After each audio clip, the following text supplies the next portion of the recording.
Hello everyone, welcome to What If Deku was captured by All for One in childhood and becomes perfectly ultimate Nomu Movie 1. Before we start, please go support Mundafix 1018 for writing that awesome fanfic.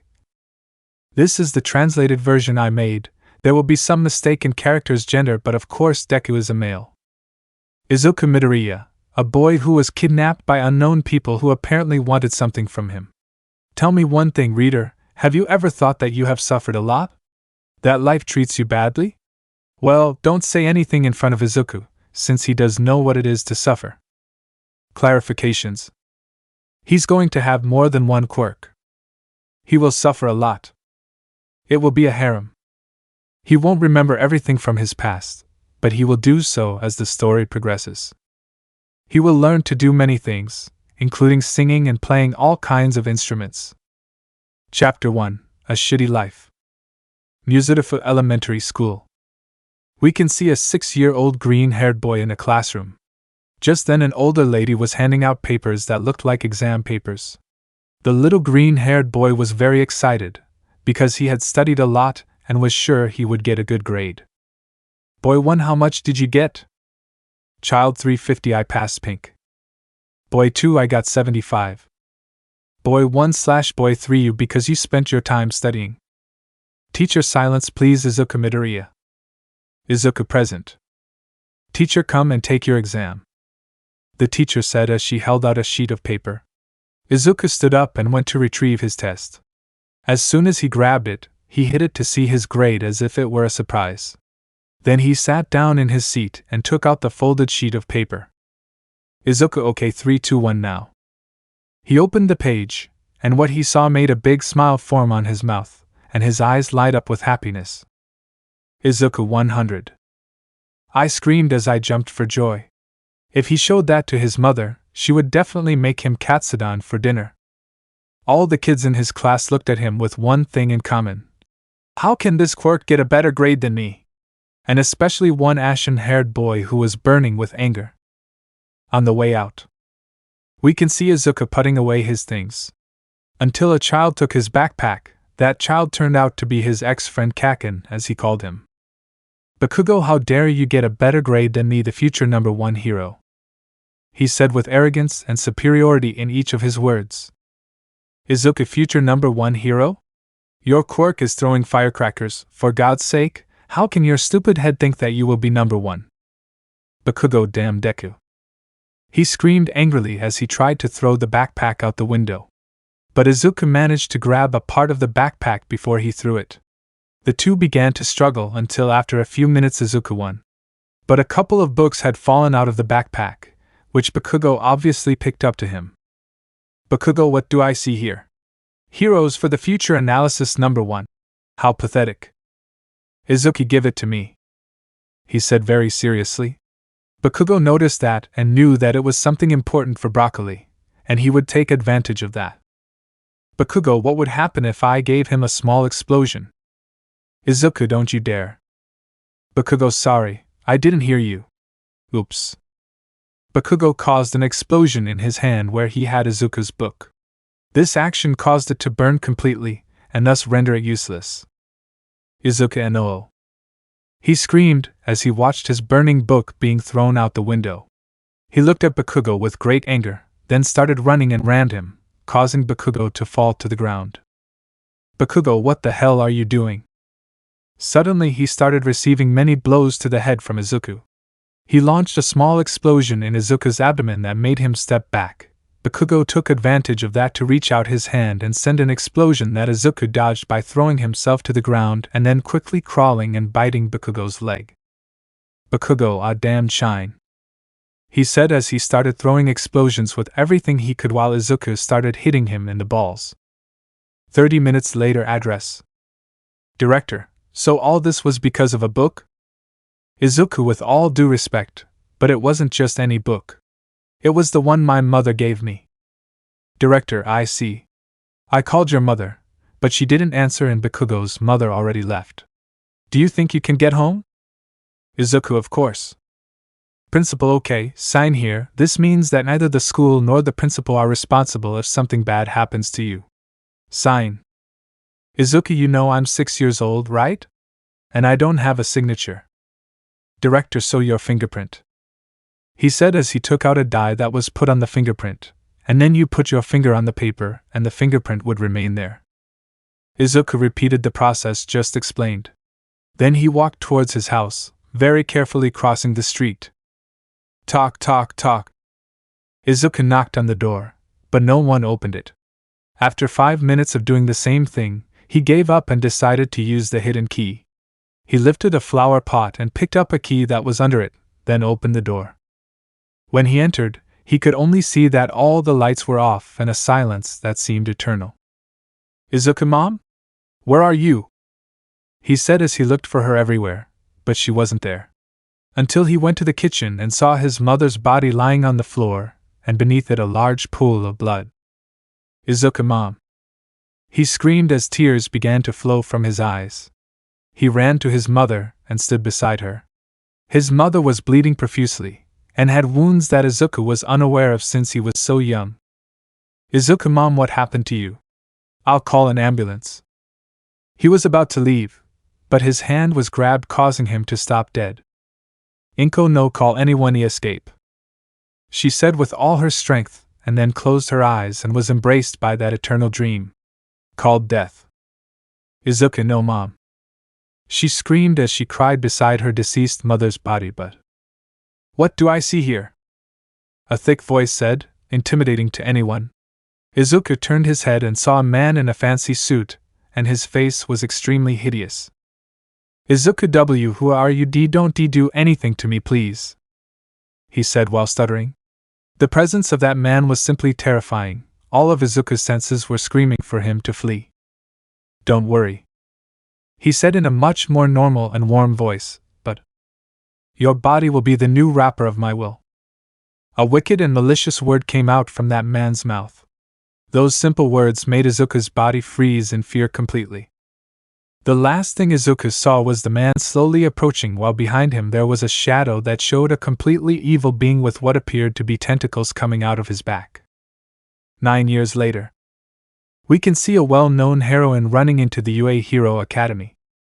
Shit, I'm going to be late, said a very beautiful and voluptuous woman in a formal suit as she ran at full speed towards her class.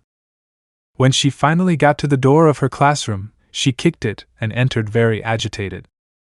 Student 1, I see you very agitated, Professor Midnight, he said while looking at her breasts in a disgusting way. Student 2, why don't you come to my house and we'll have some fun for a while? Midnight, one more word and I'll have you expelled, he said seriously while looking at him with disgust and contempt. Student 2 whispering TSK bucking hitch. That whisper was heard at Midnight, who just sighed and started writing on the blackboard. 2 hours later, we can see Midnight drinking wine in the teacher's lounge, but the contents of the wine had been put in a bottle that said grape juice. Midnight, the Katina Zapata Malbec is the best. Vlad, what? Midnight, this grape juice is good, he. Vlad, I see. How was your first day with Class 1A this year? Midnight, well, I guess they are kind of stupid and perverted, but with discipline they could be good heroes.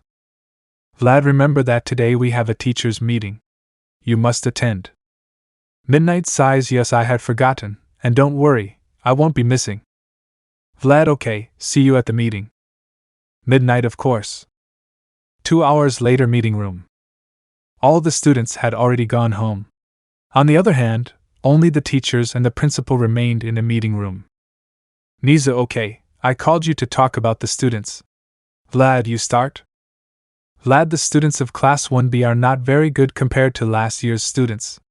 They lack power, intelligence, and basically everything to be heroes. Niza cements. I think the same about Class 1B, they lack everything to be heroes. In a situation of mortal danger they will not know how to react, but we will solve that with time. Niza, okay, now with Class 1A, this is Aizawa speaking. Aizawa, they are honestly pathetic, they do reckless things, they are annoying, they are living talkers and their potential is zero. We should even expel the... Niza, okay, what do you think about Class 1A Midnight? Midnight, huh? If we can improve their friendship, they'll work well as a team, and their actions could be resolved with more extreme measures and more discipline. Niza, okay. Now you? Niza did not finish speaking as he quickly turned back to where there was a window that allowed him to see the fake city. Vlad, did something happen, Niza? All Might, do you feel it? I asked seriously while looking in the same direction as Niza. Midnight, feel what? All Might / Niza, here it comes. Suddenly something crashed into the floor of the fake city at blinding speed. This caused a loud bang and tremor that made all the teachers present seriously. The teachers started running to see what had caused that noise. Fake city. All the teachers were already outside and could only see a large amount of dust that did not allow them to see the cause of all this. That's what the teachers and principal heard, a plea for help. Who man s? Everyone was surprised. How could someone ask that question? It was strange, but they were still on guard. All Might, show yourself or we'll take you to the authorities, he said seriously. Authorities, no, no, no. Memory of the boy, I am the ultimate authority. I am your master and you are my slave. You are at my mercy and at any moment I could kill you. You are just a tool for my reign. No to authorities, no to authorities, and no to authorities. A large gust of wind dispersed the dust, revealing. Chapter 2, Let's Make a Deal. UA Fake City. The dust cleared, revealing a completely wounded teenager with an empty look and an expression of pain. Note, imagine that he has scars everywhere. All Might, who are you? He asked with seriousness and authority in his voice. But he received no answer, only a blank stare. All Might, if you don't answer me, I'll take you to the authorities. I don't know authority, death, death. Suddenly the boy, who seemed to be calm, began to scream, death, while he grabbed his head and wrote in pain. Niza, All Might, test your strength. All Might, but director, I could kill him. Niza, it wasn't a question, he said in a serious tone as he watched the teenager's wounds begin to regenerate. All Might, alright, get ready, huh, villain? Because this will be the end of you, he said while giving his typical smile and his typical battle pose. I'll re-say it, he said as he looked at him seriously, and then gave his opinion. Midnight PFF, ha ha ha. Midnight couldn't help herself and started laughing while being watched by the boy, who unconsciously smiled a little. All Might ignored Midnight's laughter as he looked seriously at his opponent. Red fire began to emerge from the boy's arms as his skin and flesh melted. All Might, hey kid, you should calm down. You're hurting yourself. The teenager seemed to ignore him, and more red fire began to emerge from his arms. After a few seconds, he raised one of his arms. Note, imagine that your clothes are turned like the first image, and your eyes seem lifeless. This action somewhat disconcerted those present, but they quickly found out why. All Might, what are you trying to do? Suddenly a huge tornado of fire formed where All Might was standing. The tornado was so strong that the environment began to heat up. Niza, cements. Cements, of course. Cementos put their hands on the ground, making a large cement wall covering them from the fire. After a few seconds, the tornado dissipated, revealing All Might without any burns and with almost all of his clothes burned. All Might, it's expensive, you know? He said as he removed his charred torso from his suit.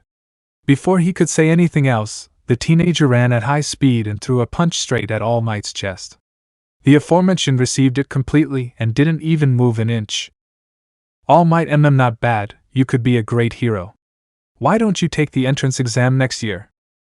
He said as he dodged and blocked the teenager's blows with great ease. Note, imagine that All Might is Goku, and that the blows he dodges have fire. All Might, calm down, boy, nobody is your enemy, you just have to surrender, and we will do the rest. Okay? Ah! He screamed as a large ball of fire formed in front of his hand, then threw it towards All Might. All Might did not move from where he was and received the entire attack, generating a lot of dust. Cements, Nizu, we have to help All Might. Cementos was about to go help All Might, but Niza stopped him. Niza, no. Stay here. It's an order, he said seriously. Cementos stopped and looked at Nizu with some anger. Cements, but All Might could. Niza get hurt? What a good joke. Look closely. Cementos turned his head, and saw that All Might was coming out of the dust with a bit of burned hair. All Might, hey. My hair takes a while to grow, you know? The teenager just backed away as he analyzed All Might from head to toe. He didn't see a possible way to defeat him, he was out of his league. All Might, let's make a deal. Try? Teenager's memory, let's make a deal. If you don't move, I'll give you a candy, okay? The boy nods. Fine. The man presses a button that activates two locks that cut off the boy's arms. The boy screams as he writes in pain. It works, he said as he watched the boy's arms begin to regenerate. All Might, yeah, deal. The deal is, if you manage to give me at least a bruise or wound, I'll let you enter the UA. I'll rot you. All Might, I see you're not really interested in that, so let's change it to 1,000,000 yen. 2 MB sil.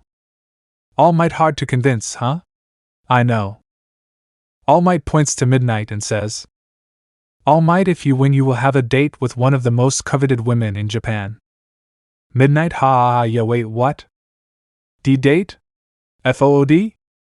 All Might, yes, of course, if Midnight wants, you can even eat her. Midnight, don't sell me out. She screamed angrily as she grabbed Vlad's head and slammed it against the floor in anger. Done. All Might, good. I'll wait for you. He shouted with some excitement as he used his weird pose to wait for the teenager's attack. The teenager began to carefully observe All Might. After a few seconds, he seemed to understand something. A large amount of fire began to surround his right arm. Then he began to growl as he seemed to be in a lot of pain. His arm turned into pure fire that illuminated the entire city, as if it were a sun. All Might meant I feel a lot of pressure in the environment, I shouldn't have made that deal. He thought seriously as he looked at the teenager's right arm.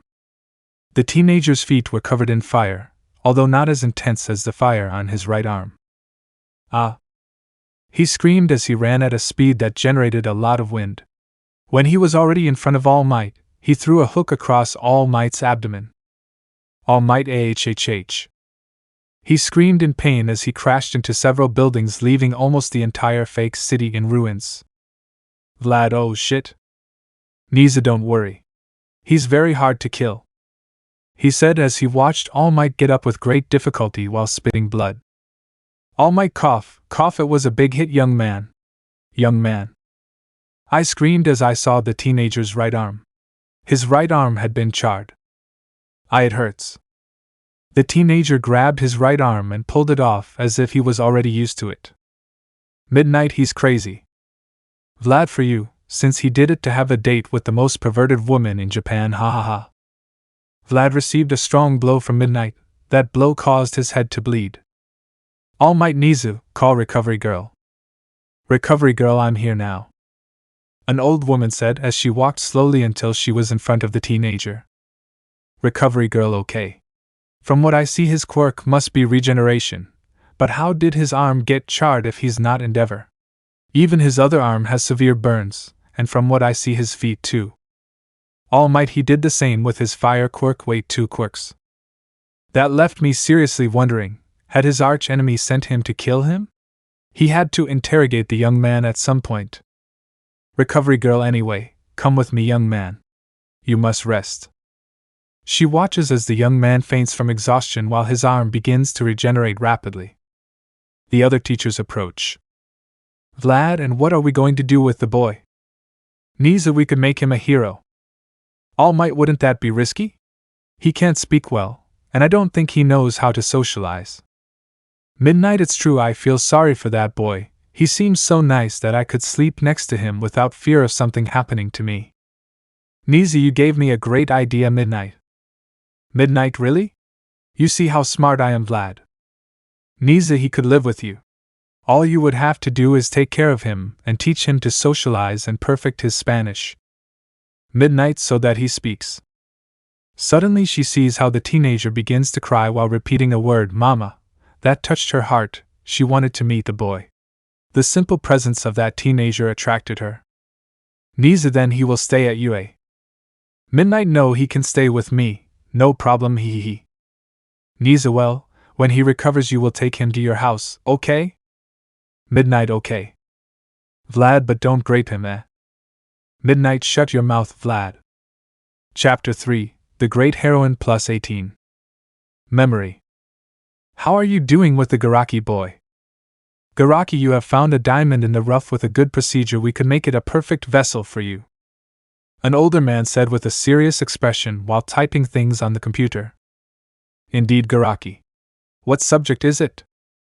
Garaki, subject number 777 of the Fire Emperor project. Aliases, Deku. 10 years old and 4 of those years here, he is the subject with the most potential I have ever seen in my entire life. Good. Tell me how many quirks he has. Garaki, the quirks he has are pyrokinesis, regeneration, Emperor's presence. So far there are 3, but he could develop more over time. Since his body has no limits, his quirk cells multiply and multiply, unlike others who are born with a specific amount of cells that do not multiply. I understand. At least it wasn't a waste of time to live for 5 years next to a stupid woman. Garaki, any orders? Make him completely obedient to me. Garaki, take it for granted, he said while having a sinister and evil smile.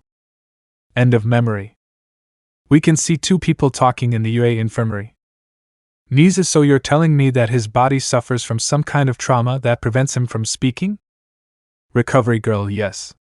I don't know what caused it, but it's possible it was electricity and mortal wounds that regenerated. I took the time to examine his body. Almost every nerve he has been burned, or removed in some gross way. Niza, I see. Let's not leave this conversation in this room, okay? Recovery girl, okay. Suddenly the door opened. A beautiful woman entered the UA infirmary, feeling a little sleepy. Midnight yawns. Niza, what do you want? It's 6:30 in the morning, he said while showing the time on his cell phone. Niza, I called you to take him. According to recovery gear, he will wake up soon, he said as he pulled out a cup of coffee out of nowhere and started drinking it.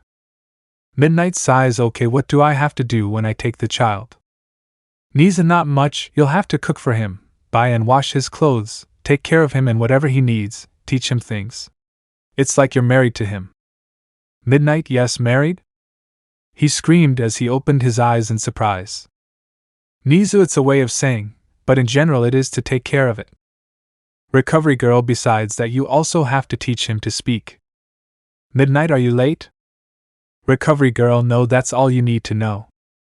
Suddenly the teenager began to wake up little by little. Nizu, recovery. Recovery girl, yes, I'm coming. Recovery grabbed a syringe that was on the table and then used it on the teenager's arm. Midnight, what did you give him? Recovery girl, a sedative that would make a person faint with just 1 drop. Midnight, how tough is it? Niza, his endurance can be compared to Mirko's. Although that doesn't mean he could beat him. Uh-huh? The boy stood up suddenly while looking around. When he saw the 3 present, he got into a fighting stance. Niza, you should have given him a bigger dose. Recovery girl, I know. Midnight, okay boy, calm down, we'll go to my house. Home? Midnight, yes, house home. There you will eat a lot of food, he said while making signs with his hands. Sweets? Midnight, yes, lots of sweets, just for you. The teenager began to jump with happiness while being watched by the 3 people present. Niza, okay Midnight, I'll leave it to you. As a reward you'll get this day off, okay? Midnight, thanks, let's go brat. She started walking while being followed by the teenager. Yay. The door closed, leaving a rather long silence. Recovery girl, are you sure she can take care of him? Niza, if she can't do it one way, she'll do it another way, I trust her. 10 minutes later, Minget/Namiri house. The 2 were in front of a not very big, but beautiful house. Beautiful. Midnight, oh, you're going to make me blush, come in, he said as he opened the door. Izuku entered the house and saw that it was not only beautiful on the outside, but also on the inside. Midnight, make yourself comfortable. As you can see, I'm a little obsessed with cleanliness, hee. Your room is upstairs. The teenager nodded as he slowly walked up to his room. He saw the door in front of his room, but as soon as he tried to open it, it broke. He put aside the fact that he had broken the door and began to look at his new room. It wasn't big but not small either. It had a queen-size bed and a nightstand next to it. In front of it was a desk and next to it a wardrobe/closet to store clothes. After looking at his new bed for a while, he slowly laid down. Feeling the softness of that bed, he couldn't help but cry. 6 hours later. Midnight saw the door to the teenager's room broken. She simply sighed and entered. When she entered, she could see the teenager sleeping while shedding a couple of tears. That scene moved her heart. She slowly approached and began to move her body to wake him up. "Midnight boy, wake up, we have to eat lunch." "Asleep please, no mom, no." "Midnight, wake up." "Asleep mom, no." The teenager stood up suddenly. He was very upset with red eyes, and when he saw Midnight he grabbed her by the neck and lifted her up. "Ah. Midnight, calm down kid, am I?" The boy's eyes returned to normal. He carefully lowered her and knelt down. "Pel the name," he said while crying. The woman who gave him a house, a bed, he had just hurt that woman. He would never forgive her. Midnight, cough, cough. She bent down to the boy's height and hugged him. "Midnight, calm down, I'm not mad at you, okay?" The teenager began to cry more as he leaned on the woman's shoulder. "Midnight meant how much you have suffered, boy." 10 minutes later. We can see the teenager eating quickly. "Midnight, do you like it that much?" Delicious." Midnight didn't specialize in cooking. In fact, her food was disgusting to many, even to her. But that boy ate her food as if it were the most delicious thing in the world. "Midnight, hey, what's your name?" When the teenager heard that word, he dropped his fork. Name, alias. Memory. We can see a completely dark place. The only lighting it had were some purple tubes where there were deformations. But one in particular that was bigger and red inhabited a somewhat muscular body with green hair. "Garaki, your number is 777. Alias, Deku. Understood?" The boy who was in the red tube gave him the middle finger while looking at Garaki with hatred. "Garaki, oh, so that's it, huh?" Garaki starts typing on a computer and then says, "Garaki, let's see if your regeneration can handle burns caused by a little heat." Garaki finished writing, then pressed a button next to him. As soon as I pressed it, the water began to heat up, to the point of boiling. The young man could only let out a muffled cry when being in water. After a few minutes, Garaki pressed the button again, causing the water to stop heating up. "Garaki, so? How was the bath, Deku?"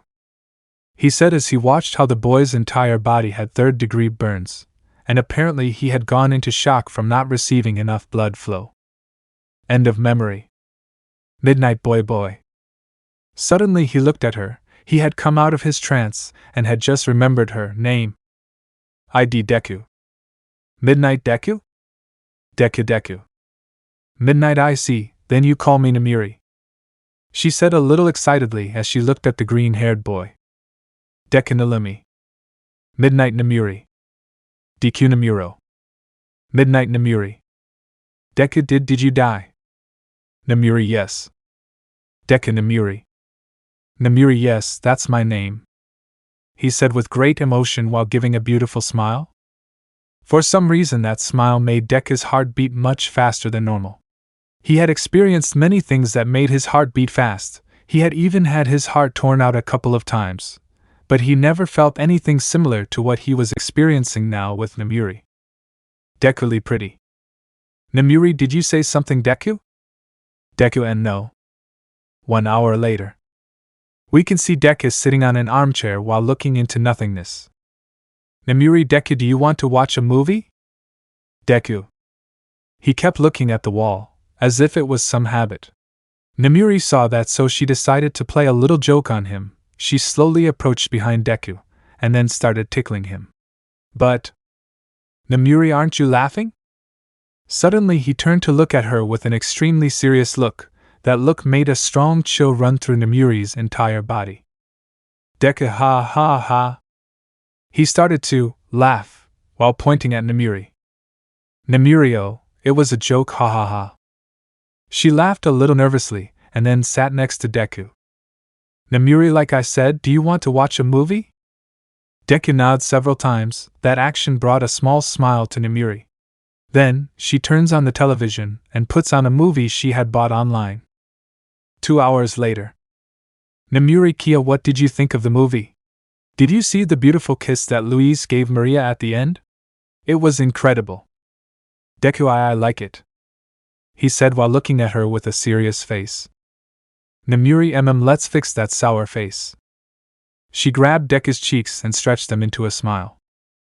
Nemuri, remember that the strongest are those who smile.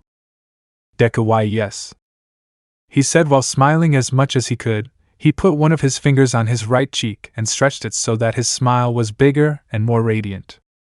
When Nemuri saw that smile, she couldn't help but blush. A smile as beautiful as the one she was seeing. She couldn't describe the feeling she felt seeing him smile like that. She remembered the scene from the movie where the protagonists were approaching. She began to get closer to Deku's face. He didn't understand what Nemuri wanted to do, but he decided to do the same.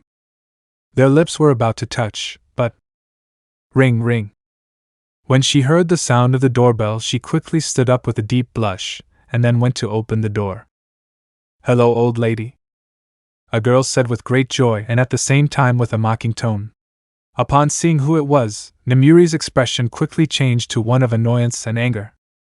Nemuri, you. Chapter 4. A very beautiful encounter. Nemuri, you, what the hell are you doing in my house? You call this cave a house? My house is twice as big. Nemuri, you have a big ass. Oh, thanks. I just got home from work and I love compliments like that. Nemuri, I was referring to your anus. Old hitch. Nemuri, peroxide blonde. Deku H. Hela, he said with great difficulty as he raised his hand and waved it in greeting. Oh, what do we have here, Nemuri? Is he your boyfriend? Well, the truth is that he is quite handsome, eh? She said in a mocking tone as she looked at the teenager from head to toe. He had a great physique like that of a Greek god. The face of someone innocent and handsome at the same time. And his presence was imposing. Nemuri, don't you dare you, he said seriously as he looked at his friend/rival. You excuse me, dear, but that piece of man calls me. She started walking towards the boy while shaking her ass to try to provoke him. When she was in front of him, she highlighted her breasts a little with her hand while putting on a face that for many men would be like that of a goddess like Aphrodite. You, hey handsome, I see you're a little lonely. How about we change that to my bed? Nemuri, you. She screamed quite angrily as she watched her friend's dirty tricks with contempt. Deku Deku didn't understand what he wanted to do, nor what he had said, and he wouldn't even try to understand it. You mind, I don't know if I'm successful or blushing. I'll have to take drastic measures. Nemuri, forgive her, Deku, she's a bit weird. You threw away a pair of keys he had in his pocket. Then he started pretending like he was looking for something. You, my keys, oh, there they are. She bent down in a provocative way, leaving her entire butt exposed. You ready? When she turned to see how the teenager was, she could only see how the aforementioned one spoke to Nemuri quite happily. Nemuri, and when I was playing a really ugly face appeared, I was so scared that I fell out of bed, ha ha ha. Deku, fun full. Nemuri, yeah, fun. When you saw that, she got angry. She hated the fact that she was ignored by someone, and even more so when that someone was the love interest of the old lady. You mind, I'll have to use my last attack. She sat on Deku's legs while using her arms to wrap around his neck and hug him. Nemuri, mind bucking hitch. You, oh, what could this lump be? Nemuri, mind no, Deku, do not fall into temptation and free yourself from all evil. Deku, it's my Alterna. You, your flashlight? Oh, I see, you're embarrassed to say it's the human conda and you say it's a flashlight. Don't worry, I won't judge you. Suddenly, Deku began searching through his pants pocket until he pulled out a flashlight. Deku, lanterna. You, You, well, I came to have a beer or something. Nemuri, you should have said it before, and then you would have stopped doing stupid, meaningless things. Nemuri said as she patted him on the shoulder. Deku, I want to eat. Namuri, then come here. Deku, yeah? 10 minutes later. We can see you crying while drinking a wine that had Namuri in it. You and sniff, he cheated on me with, sniff, the hitch bore, sniff, of Iwabami, sniff. Namuri, calm down, I had told you that idiot didn't love you. He was only looking for you for your body.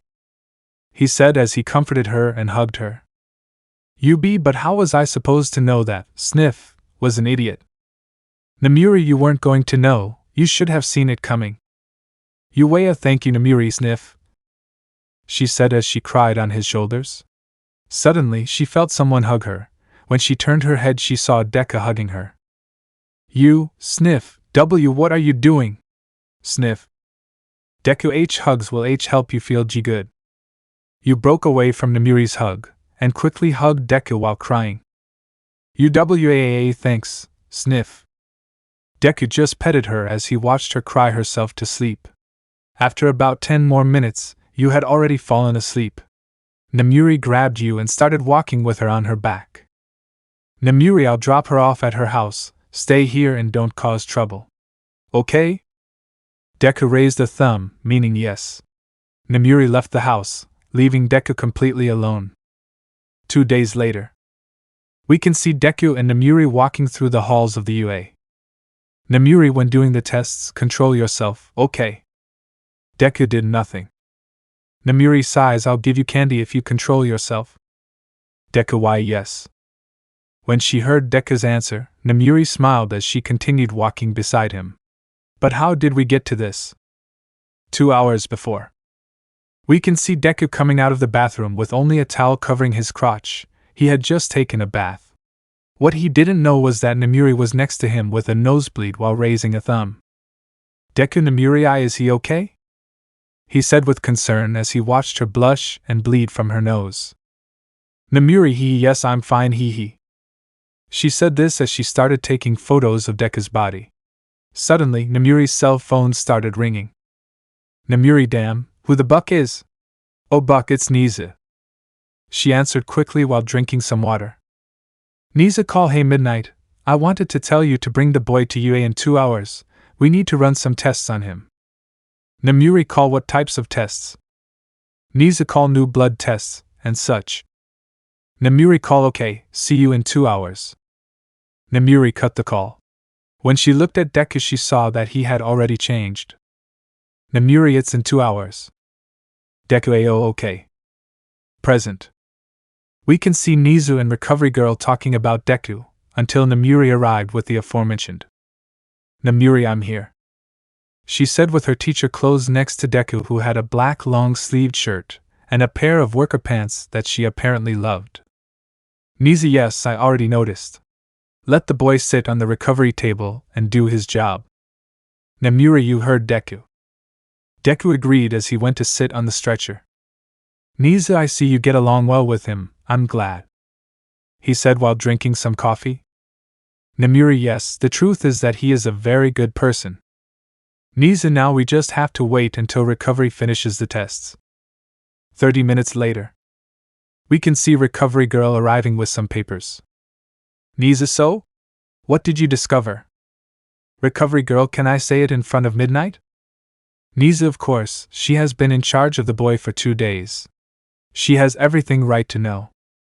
Recovery Girl, well, first, I have discovered that he not only has 2 quirks, he has one more that allows him to control the gravity of whatever he touches, and not only that, but also move it as if it were telekinesis, as long as he touches the object. The second, his body could train and not have a strength limit. His ability to withstand his own strength is incredible. If he continues like this, his strength could be compared to that of All Might at his peak, as long as he does intense training. The third surprised me. As you know, each child is born with a predetermined number of quirk cells that can never multiply, only strengthen or evolve their quirk through hard training.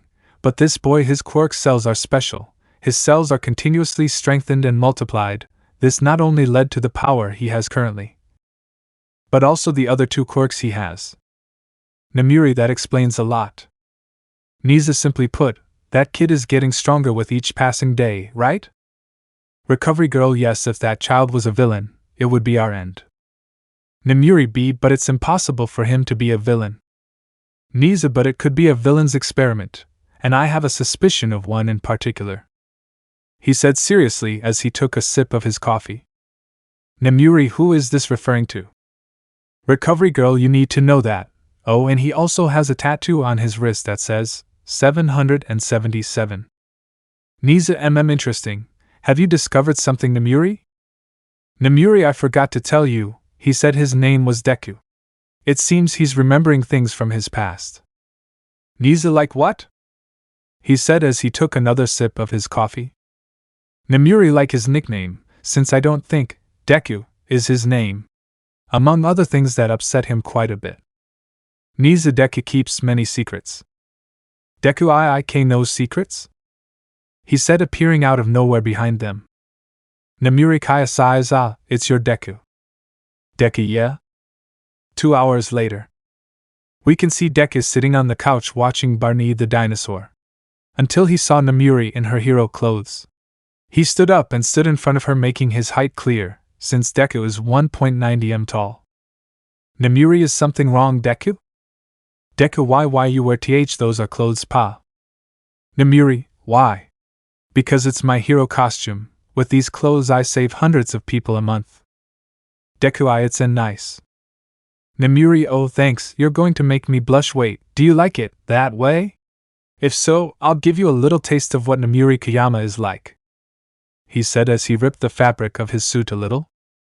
When he saw Nemuri do that, Deku blushed deeply and ran to his room. It was the first time I felt something like that. Was it okay to feel it?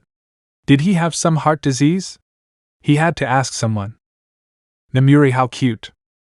After that she left her house to work as a hero for a couple of hours. Chapter 5, Entrance Exam 1/2. 1 year later. We can see Deku looking at the UA while mentally preparing himself. But how did we get to this? 1 day ago. Deku can be seen sitting on a couch while watching TV. He was specifically watching a channel where they were talking about Nemuri. Reporter TV today, the heroine Midnight saved more than 20 people who were in the hands of a group of villains. Reporter TV, the actions of the heroine Midnight are admirable. She did not hesitate to help them, and completely put aside her safety to help people in danger. When Deku heard what they thought of Nemuri, he just smiled with joy and pride. A great heroine was taking care of him. It was obvious that he would be proud. Suddenly 2 hands embraced him from behind. A beautiful woman approached Deku's ear and whispered to him. Nemuri, whispering, I like you too, Deku. She said in a very provocative way, making Deku blush. She didn't waste the opportunity and quickly took out her phone and then took a photo with Deku's blushing face. Deku, delete it. Nemuri, I won't do it. He said mockingly. Deku, delete it. Nemuri started running around the house while being chased by Deku. Nemuri/Deku, ha ha ha. Suddenly, Nemuri slipped on a sock that was on the floor. Deku tried to catch her, but fell next to her, leaving them in a compromising position. She was lying on the floor face up, and on top of her was Deku. Nemuri blushed. How long had it been since she felt that feeling? When had it been since she blushed? How long had it been since her heart beat like that for a man? These and more questions were running through her head at an incredible speed. Deku Miss Nemuri. Nemuri, Deku. They began to approach unconsciously. But... Note, up to second 20. Nemuri's cell phone started ringing. She quickly grabbed her phone and threw it away, then grabbed Deku's neck and kissed him. The kiss lasted a few seconds, then they separated and looked into each other's eyes and then kissed again for a longer time. The two separated after a few minutes due to lack of air. They were blushing deeply as they looked at each other. Deku I. Nemuri put a finger on his lips, thus silencing him. Nemuri, don't say anything. Can't you feel your heart beating hard? Aren't you thinking only of me?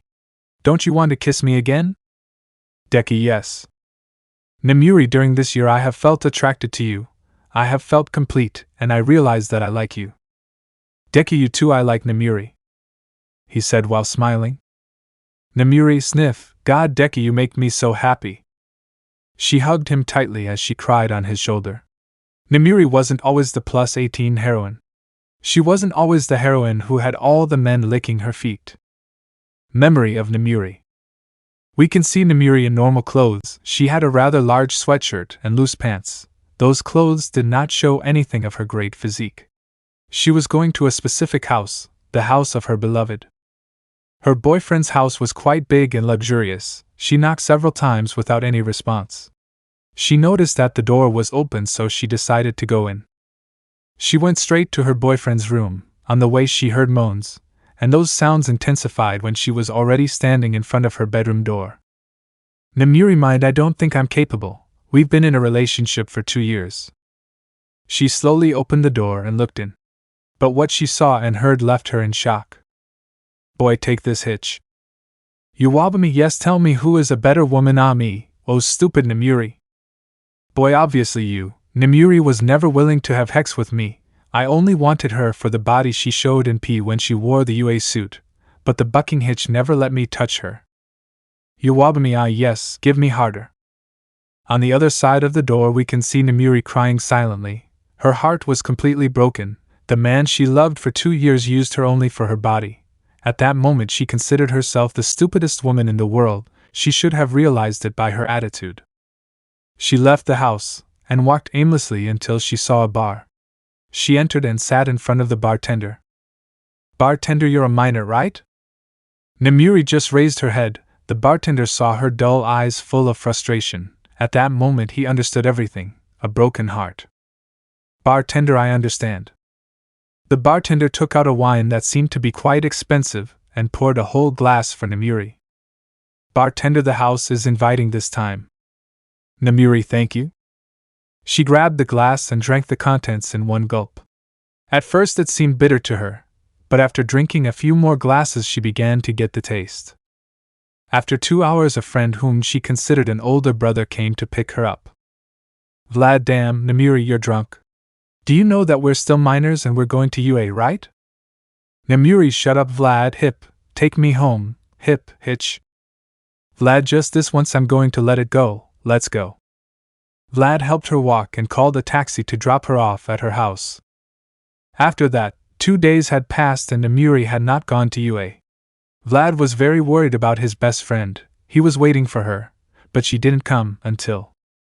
Nemuri, compare me, she said as she entered the room, being watched by everyone. Her skirt was smaller, showing more of her thighs. Her uniform was tighter, making her breasts stand out. She had a beautiful scent, and her hair seemed to shine. She sat next to Vlad. Vlad, damn, Nemuri, you became a stripper. Nemuri, no, Vlad, I just decided to change. And so it went throughout all the classes. Nemuri looked much more attractive, and when she wore the PE uniform all the men were drooling except Vlad. And at the cultural festival she always took first place as the most beautiful teenager in the entire UA. She had decided she would never again be below a man. She would have them all at her feet begging for her, a determined, confident, and completely dominant woman. Thus was born the new Nemuri Kayama. Thus was born the heroine +18 Midnight. End of the memory of Nemuri. But now the same Midnight was crying on a man's shoulder, surrendered again at his feet. She was crying for the simple fact that her feelings were not reciprocated or that her heart was hurt again. But she was completely wrong. During that year, Deku proved to be a completely good man. He proved to be loyal, loving, kind, intelligent, and more. He proved to be the perfect man for Midnight. No, he proved to be the perfect man for Nemuri Kayama. Deku, when seeing Nemuri, Deku's heart beat strongly. Nemuri, mine too, Deku, I love you, she said as she hugged him tighter and started kissing him all over. 1 hour later, we can see Nemuri and Deku cooking together. Deku was making puree, while Nemuri was frying 2 Milanesas. Nemuri, have you ever had a girlfriend? Deku, what is being a girlfriend? Nemuri, it's when 2 boys love each other, they hold hands, they kiss, and stuff like that. Deku, so you're my girlfriend? Nemuri, yes, of course we are, Deku, we love each other, right? Deku nods several times and then hugs Nemuri with much affection. After a few seconds he lets go and returns with the puree. Nemuri, I wanted to tell you that tomorrow you have to go to the entrance exam for the UA. Deku, okay, what do you do in the entrance exam to pass? Nemuri, you have to destroy robots. Study, damn, you have to study. Deku, I forgot. Nemuri, run. Deku, I have a couple of books on quantum physics, advanced mathematics, Greek history, Japanese history, and the Ottoman Empire. Deku started running to look for the books while being watched by Nemuri. Nemuri, he's a great boy, she said as she sighed, completely in love. Present. We can see Deku looking at the UA while mentally preparing himself. He was dressed in what looked like a fairly comfortable outfit made for combat. It consisted of a tight black t-shirt that showed off his well-defined abs and pectorals, and a pair of black gym shorts that were a bit tight and showed off a large bulge in his crotch. And let's not talk about how cool he looked thanks to the haircut Nemuri gave him. Deku, I will be strong, I will be great, like my Nemuri said, I will be confident, I will be able to pass this test. He shouted very excitedly as he raised his arm up in excitement. Although people saw him as a weirdo, he realized that he didn't care, he only cared about seeing his beloved happy, and if to do that he had to break the peace symbol record, he would do it. Chapter 6, Entrance Exam 2 of 2. Deku was walking towards the doors while contemplating how cool Yue was. He looked like a little kid visiting an aquarium. Deku, great. Suddenly he saw a brown-haired girl stumble. He was about to help her, but for some reason he felt watched and remembered some words. Nemuri's words, if I see you flirting with any girl during the test, I will not hesitate to castrate you. When he remembered those words, a strong shiver ran down his spine. Even though it contradicted his principles, he had to do it. He didn't want to be castrated like his neighbor's cat. He walked past while ignoring the girl who had just fallen. 10 minutes later. We can see the presenter explaining how the test is going to be in front of all the candidates. Present Mike, the test will consist of 2 phases, the written test and the practical test. The written test consists of a fairly advanced exam where I hope you have studied, because not even by praying will you pass without studying. The practical test consists of a fight where whoever gets the most points will pass, although you have to have more than 60 points to join some kind of heroes. Now you wonder how you get the points, right? Well, you get them by defeating 3 types of robots, the 1-point robot that is quite weak, the 2-point one that is more difficult to beat, the 3-point one that will be much smarter, and finally. Present Mike was going to continue talking, if it weren't for a blue-haired guy who seemed to be quite annoying. I'm raising my hand, can I speak? Present Mike sighs, yes, applicant 616. Well, here in the brochure it says that there are 4 robots. If this is some kind of printing error, the UA should feel ashamed in you. He said while pointing at Deku, who was sleeping. He continued sleeping while snoring lightly. Get up, disrespectful.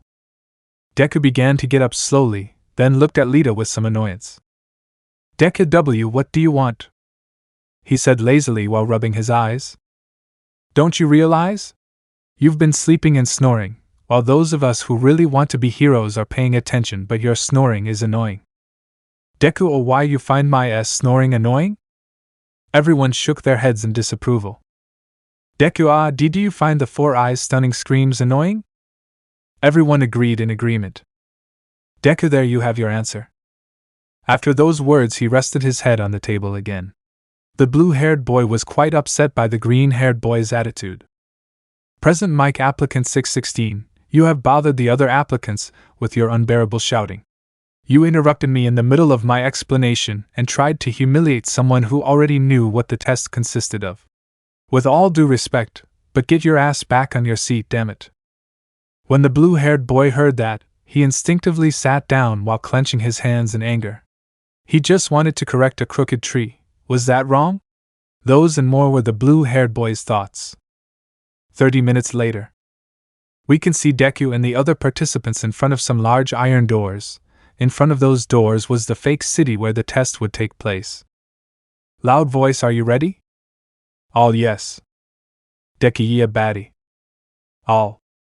The doors began to open, but no one moved a single muscle except for Deku, who rushed out like lightning to destroy robots.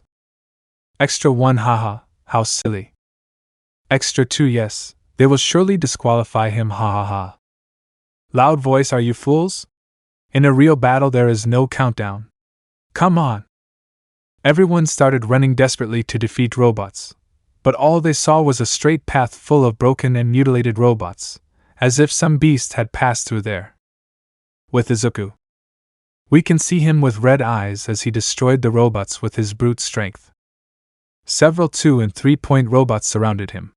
Seeing that, Deku smiled unconsciously. He ran at a high speed and began to dodge the robots' attacks while touching them. After a while doing the same thing, he made a big jump. Above all the robots, 50 robots, he opened one of his hands and said, "Deku, thank you, mother."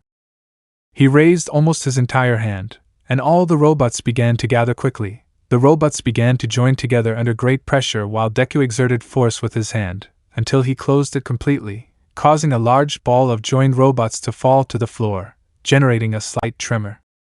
In a dark room, all the teachers were surprised. Such power at such a young age was something to fear. They couldn't imagine when Deku was an adult. On the other hand, Nemuri was. "Nemuri, that's my bucking boyfriend," he shouted as he raised a green flag with Deku's face in the center. "Vlad, since when are you and the brat a couple?"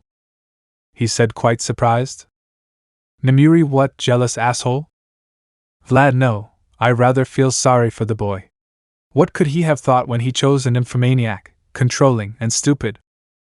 Vlad received a strong zap from Nemuri. "Nemuri, respect your elders." "Vlad, but I'm the oldest." Vlad received another smack. "Nemuri, don't talk back to your elders. You admit that you are old, huh, old lady?" you said as he entered the dark room. "Nemuri, you corner bore. Your mom." The two began to fight while everyone present had a drop of sweat on their foreheads, anime style. Niza mind, oh, he already knew how to use his third quirk. Oh, he learned to use it. His physical strength is more than last year, although it is still completely overshadowed by that of All Might. Although if he has trained with everything, by the end of the 3rd year he will have a strength like 50% of all he could in his golden age, which would be equivalent to a current All Might. Immense, it was impressive. Despite not using his quirk on all the robots that were affected by his quirk dragged the others. It was a well thought out attack. "Present Mike, it's true that broccoli is cool. Niza, I'm a little thirsty, a coffee would be nice." I have pressed a red button, which was next to a brown one. "Aizawa Nizu, that's the 0 points button." "Nizu, well, I was going to activate it anyway." "Vlad, Nemuri is a cradle robber." "Nemuri, I'm going to kill you." "Nizu, wait, Vlad, did you say Nemuri is with Deku?" "Vlad, yes, why?" he said with 2 bumps on his head. "Nizu, that would be illegal." Note, up to second 9. Nemuri, oh shit. Fake city with Izuku. The fake city began to shake. Deku was sitting on top of a large pile of destroyed robots. "Deku, earthquake?" He saw how all the applicants began to run, as if they were fleeing from something. When he turned his head, he saw a giant robot that surpassed the size of the buildings. Deku, Pacific Rim. Deku was going to leave, since he may not have spoken well at all, but he knew what was good for him and what wasn't. Until I heard a female scream. "Aid!" When I heard that scream, I unconsciously started running towards the robot. When I was very close, I saw a girl trapped in the rubble who was about to be crushed by the 0 points. He created a sword of fire and cut off the robot's foot, and then touched it with his hand and used his third quirk to prevent the robot's leg from crushing the girl. The robot became destabilized and fell on its back, causing a great tremor. He made a great jump and surrounded his leg of fire to then deliver a hammer blow directly to the robot's chest. The robot was destroyed. Deku looked at the robot for a few seconds and then started walking in the opposite direction. "Wait," a girl with 2 colored hair said. Her right arm seemed to be injured. She spoke to him very seriously while looking at him coldly. "What's your quirk? Oh, why do you have more than one quirk?" "Deku, I am Deku and..." "That's not what I asked you, tell me your quirk." "Deku, you are being disrespectful, you should ask for please." "Tisk, please tell me what your quirk is." "Deku, I don't know." "You are a..." Loud voice, the test is over. She turned to see the loud voice unconsciously. When she turned her head to see, Deku was not there, only a slight breeze that moved the girl's beautiful hair. Chapter 7. It's not you, it's me. Deku's room. We can see Deku in a somewhat strange situation. He was tied to the chair, both his hands tied as well as his feet. And in front of him was his girlfriend with a serious face while looking at him coldly. Deku and Nomuri, why am I tied up? He asked, somewhat confused, since he remembered that he had gone to sleep in his bed. Nomuri, perhaps you don't remember, Don Juan. Deku mind, oh shit, Nomuri seems to be really upset. Did she do something wrong? Deku W, why do you call me D Don Juan? Nomuri, doesn't the Casanova remember how he flirted with a hitch on the entrance exam? He said with a frown as he crossed his arms. Deku, but I just saved her. Nomuri, lies, you were flirting with her, right? She screamed furiously, but Deku remained silent. That silence bothered Nomuri, who became more and more angry, until an idea occurred to her. Nomuri, did you like that girl's body? Deku, but I didn't have time to see if she was fat, skinny, blonde, dyed. Oh my god, Nomuri. Nomuri, I see that the speaking practice has been useful. Well, let's suppose that, if you saw her body, and you liked it. Deku, but that never happened. Nomuri, and you saw her with lust. Now I will erase those memories and replace them with those of a real woman. She said with a crazy nymphomaniac face as she began to tear her suit, leaving her breasts exposed, and also her intimate part. Deku mind, Vlad was right. He thought as he was knocked down by Nomuri, she began to kiss him with great passion. Deku resisted with all the will he could. Nomuri, I see you still haven't fallen. I didn't want to resort to this, but you don't leave me any choice. Nomuri's body began to emit pink smoke as she continued with her nymphomaniac face. Deku W, what are you doing? That will make me faint, and if you do something to me that would be considered rape. Nomuri, oh dear. I won't do anything to you, you can do whatever you want to me. Deku's pants began to show a large bulge, when Nomuri saw that she smiled in a very perverted way. Nomuri has, little, Deku awakened? She said as she sat on top of the lump and began to rub it with her intimacy. Deku and Nomuri s stop. Deku mind, did he evolve his quirk to be like an aphrodisiac? God, this thing is serious. Nomuri, I won't bow, that feels so good. She started rubbing it faster, making Deku shudder. Deku, I can't take it anymore. Deku's pants became very wet as Nomuri had a small orgasm. She got up from Deku's legs and began to walk slowly in the opposite direction. Nomuri, ah, that was great, I hope that taught you. She couldn't say anything else as she saw Deku standing there with red eyes. He ripped off his pants, exposing his fully erect 35 centimeters member. Nomuri, oh shit. Deku grabbed her tightly and threw her onto the bed. She quickly covered her privacy as she watched Deku approach in an imposing manner with his member like a rock. Nomuri, no bad, Deku. If you do anything to me, I'll leave you without dinner. Kaya. The hands that covered her privacy were grabbed and forcefully removed by Deku. Nomuri W, wait, I'm not ready. Deku ignored her and penetrated her hard, causing a large bulge at the top of her intimacy. Nomuri, give me a second, please, ah.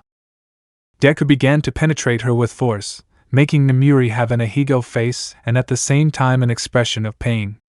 But why is Deku's reaction so aggressive? Deku's memory.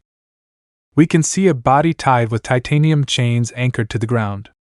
The boy tried to free himself with all his strength, but a large discharge of electricity made him scream in pain and calm down.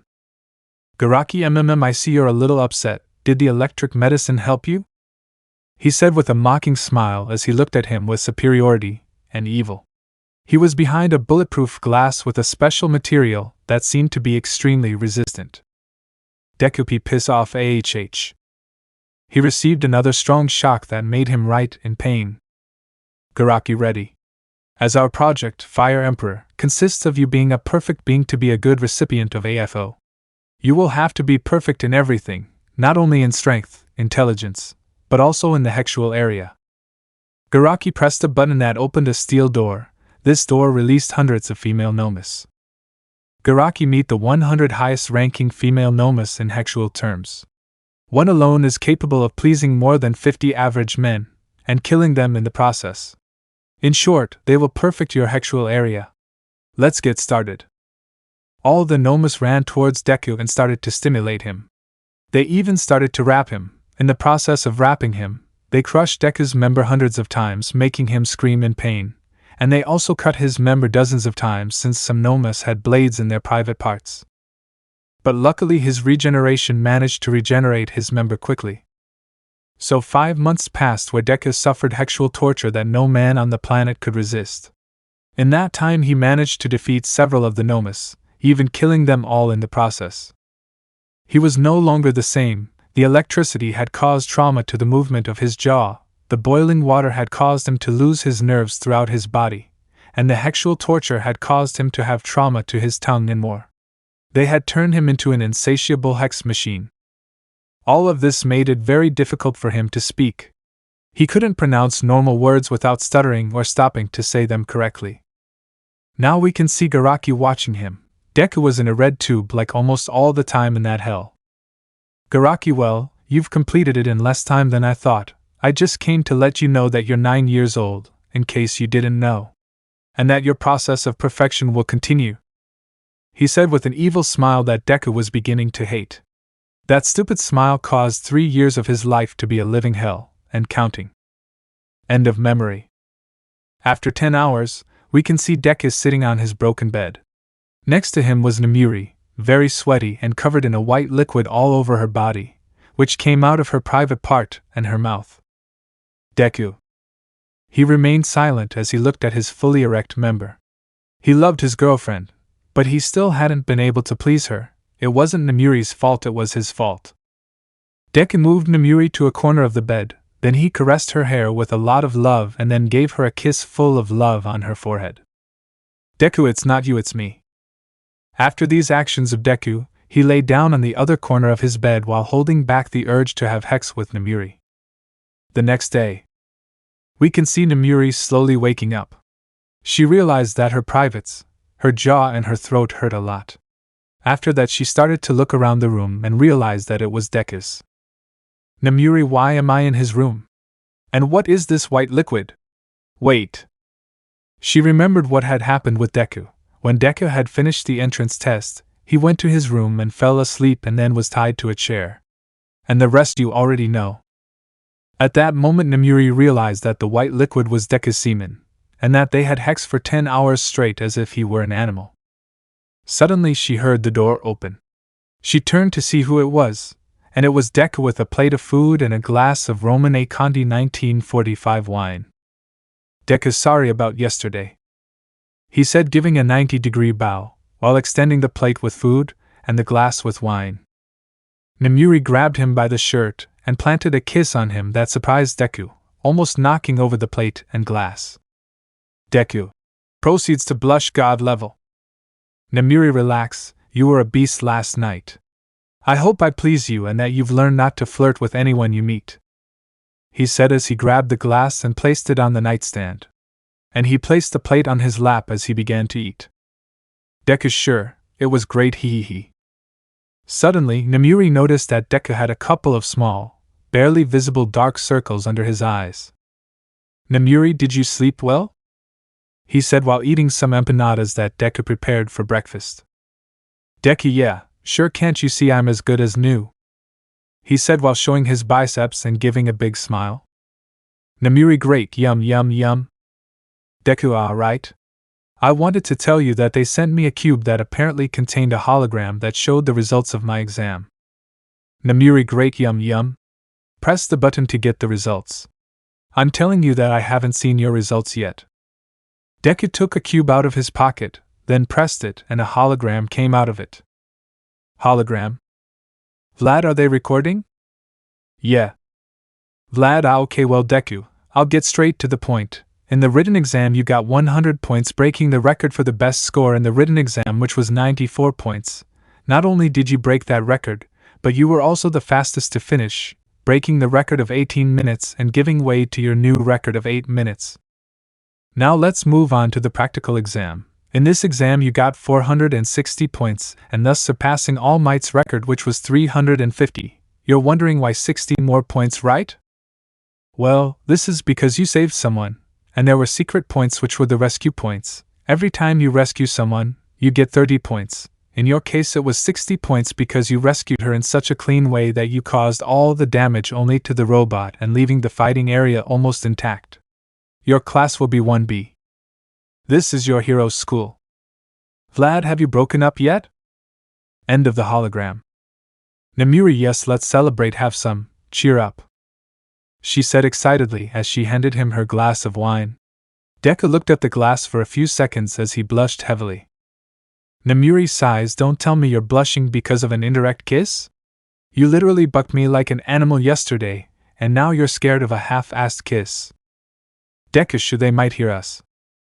Nomuri, but there are only walls around us. Deku, the walls listen, he said in a slightly paranoid way while looking everywhere.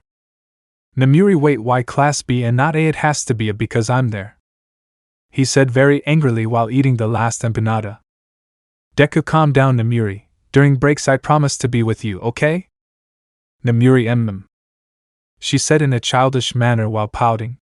To Deku, that face was like seeing an angel fallen from heaven who had been turned into a succubus demon. Deku, okay Nomuri, I'll go train. Nomuri, take care Deku-kun, and remember not to flirt with anyone, or I castrate you. He said the last thing in a wicked and sinister way while looking at Deku seriously. A great chill went through Deku's entire body, who only limited himself to saying, Deku, okay. After those short words he left the room, then left the house and started jogging to the beach, and then jogged along the coast. Chapter 8, My Last Name. 1 week later, UA. We can see the students of Class 1B talking to each other, until someone opened the door where everyone realized it was their new teacher. Vlad, what? Am I painted? Stand up and salute. When the students saw that face, they quickly stood up while standing firm. Students, good morning, teacher. Vlad, okay, now? He didn't finish speaking when the door suddenly opened. Everyone turned to look. The one who had entered was a green-haired man, 1.90 centimeters tall. He had a black leather jacket, a white t-shirt/polo shirt, blue jeans, a watch on his right arm, a silver chain around his neck, a ring that had a ruby and another titanium ring. And on the heart part of the jacket it said, Property of Nomuri Kiyama, and on its back it also said it, but in big letters. Note, I clarified that it is not going to be some kind of Ghost Rider. I just like the clothes and put it on. All the girls blushed when they saw him, but when they saw what was written on his jacket, most of them were discouraged, but not all. Vlad, Deku. Deku, Vlad. The two shook hands. Vlad, what the hell happened, Deku? These hours are not the ones to arrive at a school of heroes like the UA, and even less with those clothes that make you look like a motorcyclist or a criminal who steals grandma's purses, ha ha ha. Deku, but you can't say anything. I'm sure you arrived just as late as me. Apart from that, Nomuri forced me to wear these clothes, although I'm a little uncomfortable with what it says on the chest and back. Vlad, wow, Deku, I never thought you were a ruler like Aizawa. Deku, stop, Aizawa has a girlfriend? I asked, very surprised as I opened my eyes in surprise. Vlad, yes, the other day Mr. Joke rapped him and now he will have a child, therefore, he is obliged to be a father or else he will have to pay until the brat is over 18 years old. And let's say that Aizawa is somewhat stingy. Hey teacher, are you going to start class? An orange-haired girl said as she raised her hand. Vlad, oh sure. Well, put this on, I'll wait for you at training camp B, he said as he threw a bag with the official UA physical education uniforms. 30 minutes later. We can see the entire Class 1B wearing the PE uniform including Deku. He was a special case, as his uniform was a bit tight on him, making his muscles stand out quite a bit. Wow, you look so manly, said a teenager with silver hair. Oh black mom, am I colorblind? Deku, thanks, I'm Deku. W, what's your name? He said it in the friendliest way possible, although he still had a hard time interacting with other people because of his traumas. But he did what he could. Tetsu, I am Tetsutisu, he said in a very animated manner while raising his hand. At first Deku didn't understand, but after a few seconds he did, and he bumped fists with his new partner. Vlad, well, today we will do a training that consists of knowing your physical capacity. I need a volunteer to stand in front of me, anyone? All the students dispersed to the sides, while Deku stayed in front of Vlad as he was distracted watching something in the sky that caught his attention. A pigeon from the Peruvian Air Force. Those who are Peruvian, don't be offended, I respect you, it's just a bit of comedy. Vlad, okay, Deku, stand in that circle, since you will do a demonstration. Deku, ah, okay. He stood in the circle without a word of protest. Vlad quickly threw him a baseball which he caught with ease. Vlad, okay, I want you to throw the ball. You can use your quirk, whatever you want as long as it's within that circle, okay? Deku, okay. He said with a seriousness that confused Vlad, but he didn't give it any importance, and took out a tablet. Deku mind, well, if I throw it enhanced with fire it will probably attract attention. I could also move it infinitely with my quirk Emperor's Touch, but I'm not looking to attract much attention. I'll have to hold back a bit. I have prepared to throw. He imbued his arm with fire that burned part of his uniform, and then he threw it. This throw created a wave of wind that pushed the students a little as they watched the ball go up and up quickly. Deku whispering, give me strength, mother. Suddenly the ball accelerated so much that it created an explosion sign that broke the sound barrier. Note, imagine that it is the ball, and that it is imbued with a lot of fire. Everyone was silent. The clouds had dispersed due to the strong winds generated by the release of Deku. Even Vlad was speechless when he saw Tablet. You have something to measure distance, right? The orange-haired girl said while trying to hide how surprised she was. Vlad, yes, but... What is happening? A girl with an adorable face and 2 horns on her head asked. Vlad, well, what happens is that the application allows you to locate the ball up to a distance of 100 kilometers. Apparently Deku exceeded that figure. Those words surprised the students. 100 kilometers. Damn, what a bucking beast, was the thought that ran through the minds of all the 1B students. Deku, I think I went a little overboard, he said nervously while lightly scratching the back of his neck, somewhat embarrassed since everyone was watching him. Training camp. We can see all the students of Class 1A looking at the sky. They were all surprised. Who was able to throw the ball so hard? It was the thought that almost all the students had. Except one who had a thought something special. Bakugo mind, how could I Bakugo Katsuki be surpassed by a piece of extra shit? I am the future symbol of peace. I am the future bucking #1 hero. I can't tolerate it. I can't tolerate it. I received the one for all to be the strongest, to surpass everyone in my path and make them my steps to success. I thought, very angry and frustrated at the same time. He couldn't stand the idea of being surpassed by someone he considered an extra. He hadn't seen it, but he knew that he would always be below him. Bakugo Katsuki was a completely arrogant being. His expression showed only pure anger, while he clenched his fists, making him bleed slightly.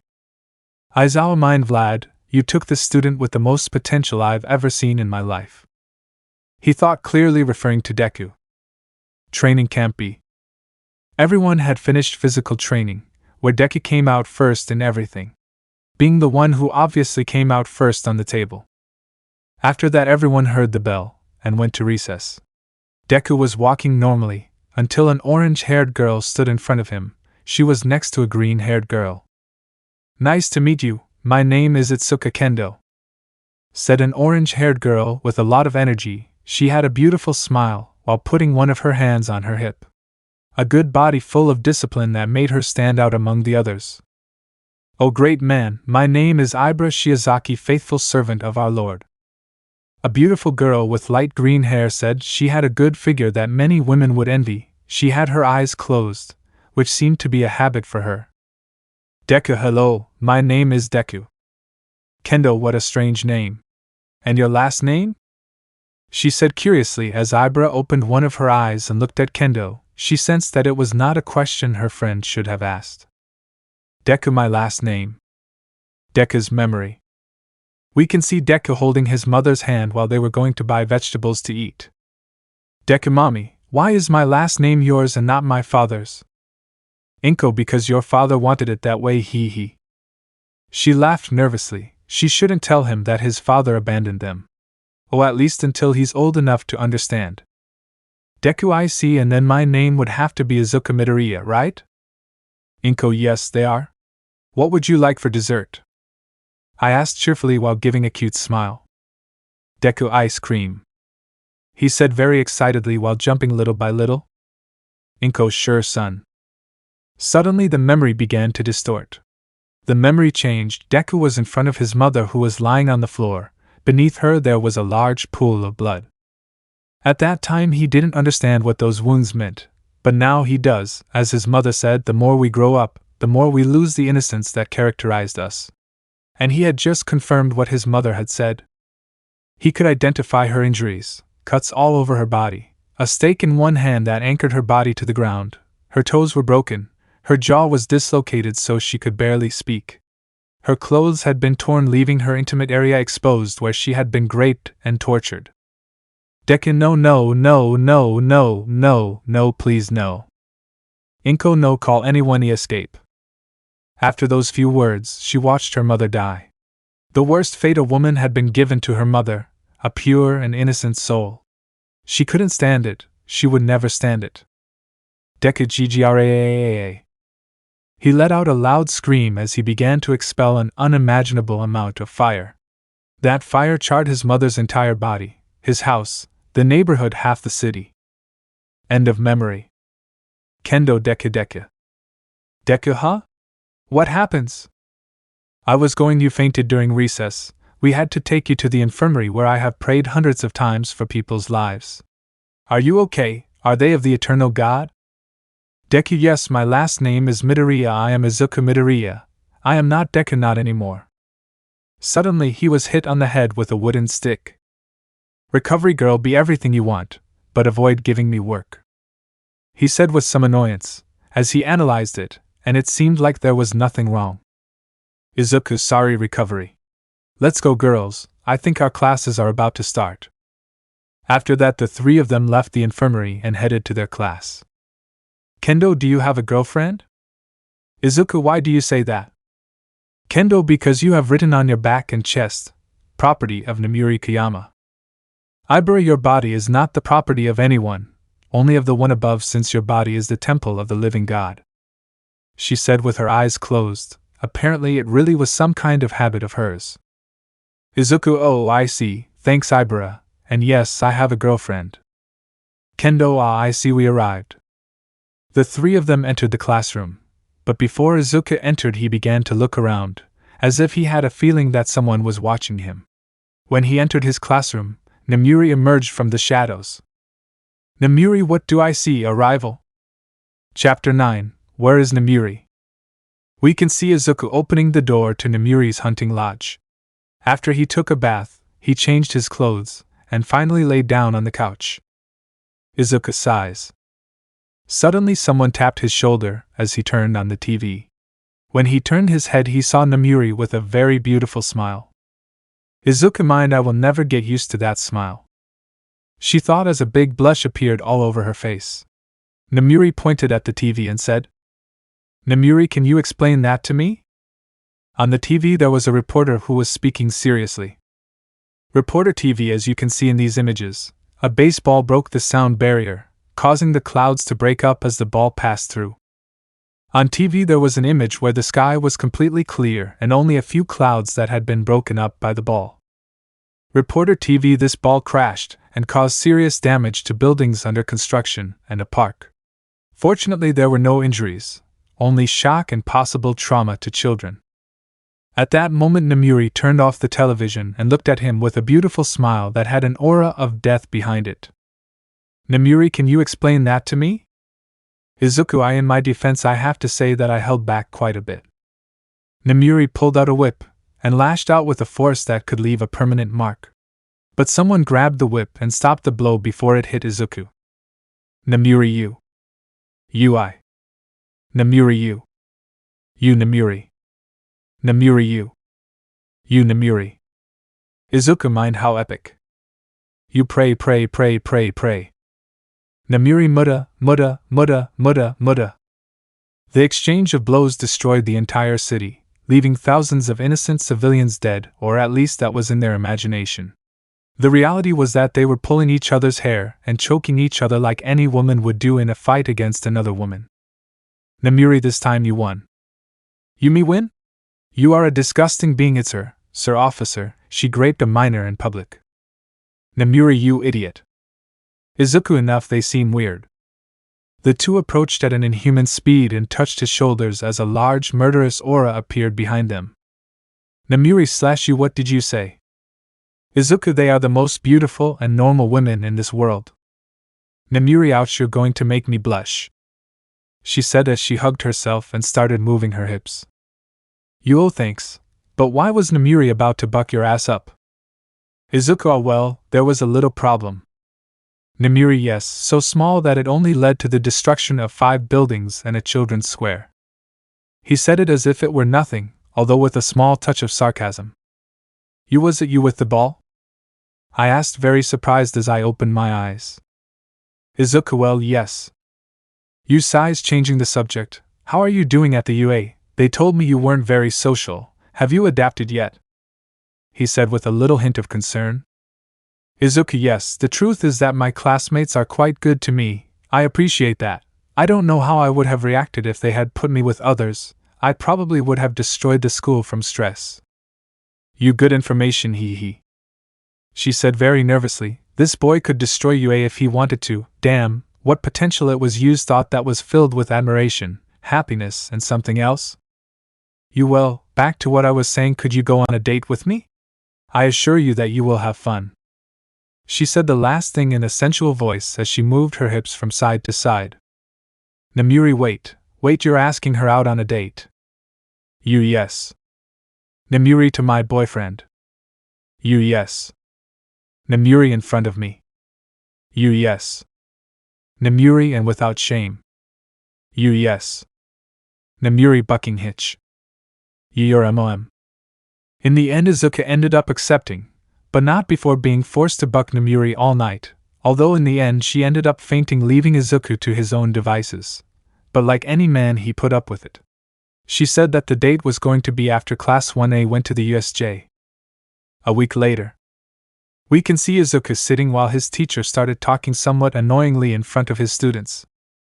Vlad, as you know, the future top heroes, occupied the USJ on the whim of Aizawa's rapist. Now we will have to wait until next week, because we are the potential 0, according to Aizawa, he said very angrily as he sat at his table.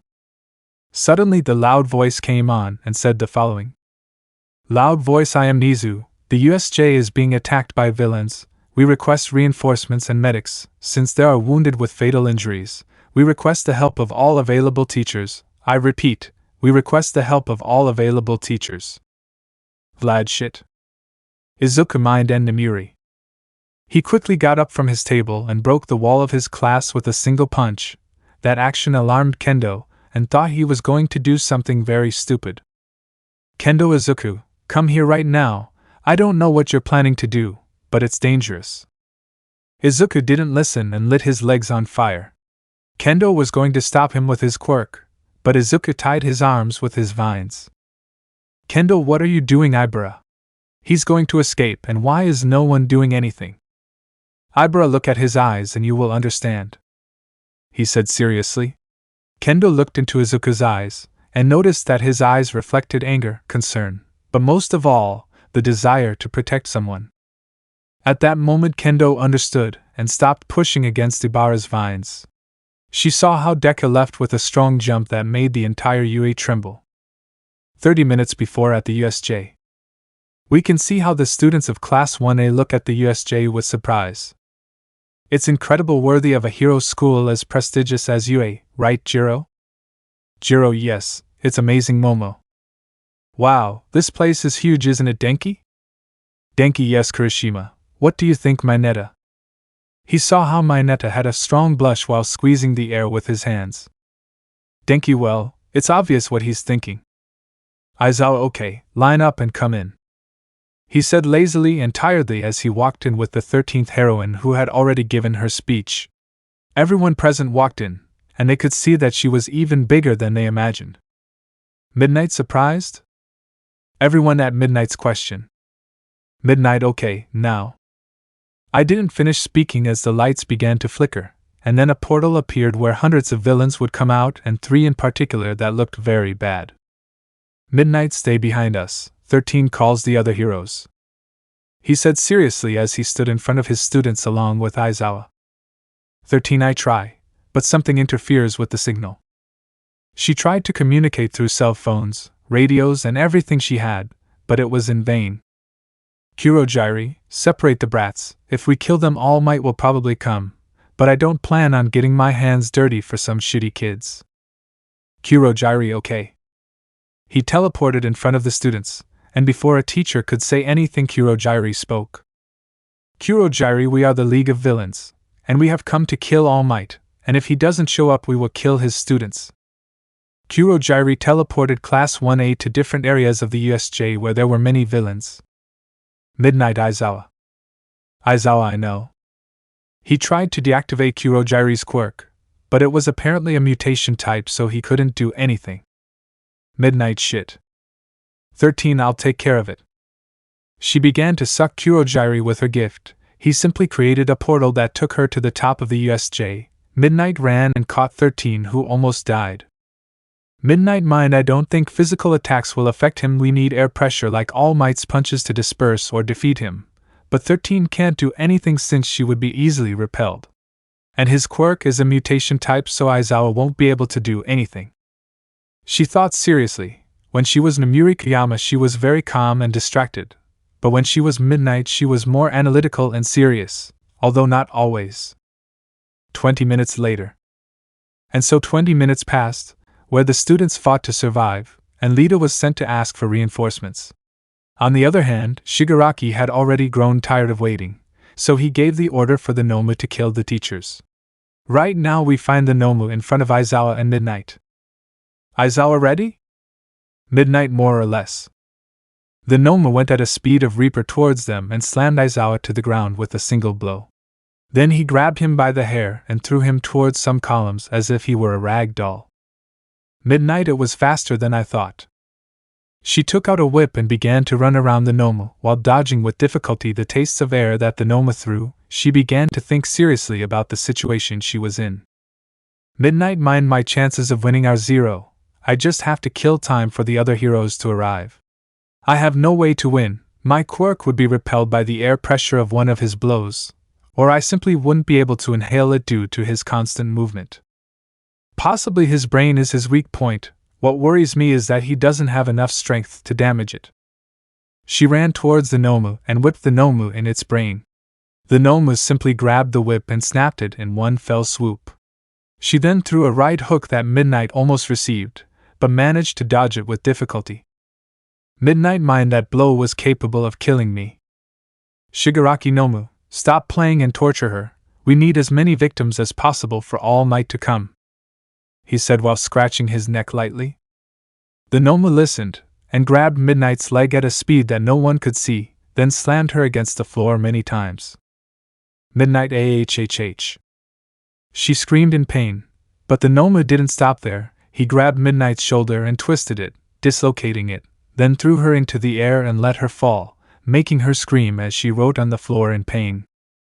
The Nomu grabbed his head and began to slam him over and over on the floor, causing his blood to scatter everywhere. And so the Nomu began to torture her for more than 15 minutes. She screamed in pain. She could not bear torture of that scale, to the point that she was on the verge of fainting several times. But the Nomu prevented that with more torture, making it a true hell. Shigaraki, I'm tired, Nomu, kill her. The Nomu grabbed Nomuri's head. He was about to tear it off until something hit the ground at high speed and with great force, generating a strong tremor that was felt throughout the USJ. A large cloud of dust rose where the tremor had occurred. Where is Nomuri? A deep voice shouted with great anger. A great pressure was felt throughout the USJ when that man shouted. His simple presence was imposing. Chapter 10. I want a hero. Where is Nomuri? A deep voice shouted with great anger. A great pressure was felt throughout the USJ when that man shouted. His simple presence was imposing. Aizawa, Izuku, she is. Aizawa raised his hand and pointed to where the Nomu was about to tear off Midnight's head. The Nomu dropped Midnight's lifeless body. Izuku and Nomuri. Izuku gdrrahhhh. A large amount of fire began to surround him. The atmosphere felt very heavy. That scream made almost everyone in the USJ piss themselves in fear. Memory. We can see Izuku very injured. His arms had been cut off and his legs had been burned to pulverized. He was locked in a tube filled with water while he regenerated. AFO, has there been any progress? An imposing voice asked Garaki. Garaki, yes. His regeneration is superior to any Nomu created and that we are going to create. His quirks are very strong and superior to all our Nomus, and he will definitely be able to be your new body. AFO, well, what if he were to lose control? Would he be able to escape from us? Garaki, unfortunately I don't have an exact answer for that, but what I am sure of is that it would surpass the Nomu that we will give to Shigaraki. It could even be a danger to us. AFO, I see, it's not for nothing that he is my perfect creation. It's not for nothing that he is my AFO, they are. End of memory. We can see Izuku's new form. He was surrounded by a large amount of fire, which caused his skin to melt and burn, but at the same time he regenerated. Izuku, damn you. He launched himself at the Nomu and gave him a strong blow to his abdomen that sent him crashing somewhere in the USJ. The Nomu got up, but quickly received a strong flame from Izuku that managed to burn his entire torso. Shigaraki, how my Nomu has regeneration, it's impossible for a brat like you to beat him. Izuku paid no attention as he was completely blinded by anger and continued to throw fire. The Nomu covered himself with his right forearm and launched himself at Izuku, managing to land a right hook that Izuku was able to deflect. He then grabbed the Nomu's head and slammed him into the ground, generating a strong tremor that was felt throughout the USJ. Izuku ahhh. He began to throw blows at the Nomu's head without mercy. The Nomu tried to get away by any means, but it was impossible since Izuku used Emperor's Touch, causing a great pressure to pull him to the ground. Shigaraki, Nomu, stop playing, kill him, kill him. He screamed, very annoyed, while scratching his neck very hard. This action generated many wounds on his neck.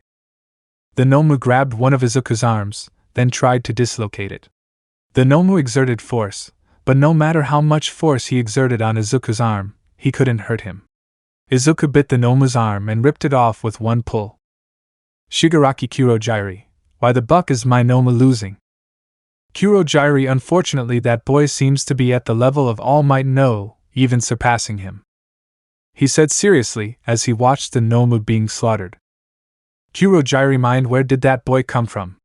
He shouldn't be here. Are master's calculations wrong?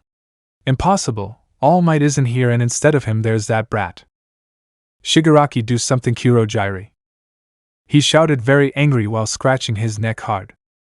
Kurogyri created a portal in one of Izuku's attacks and opened another portal in front of his face. Izuku hit himself with his own hand, leaving him somewhat stunned.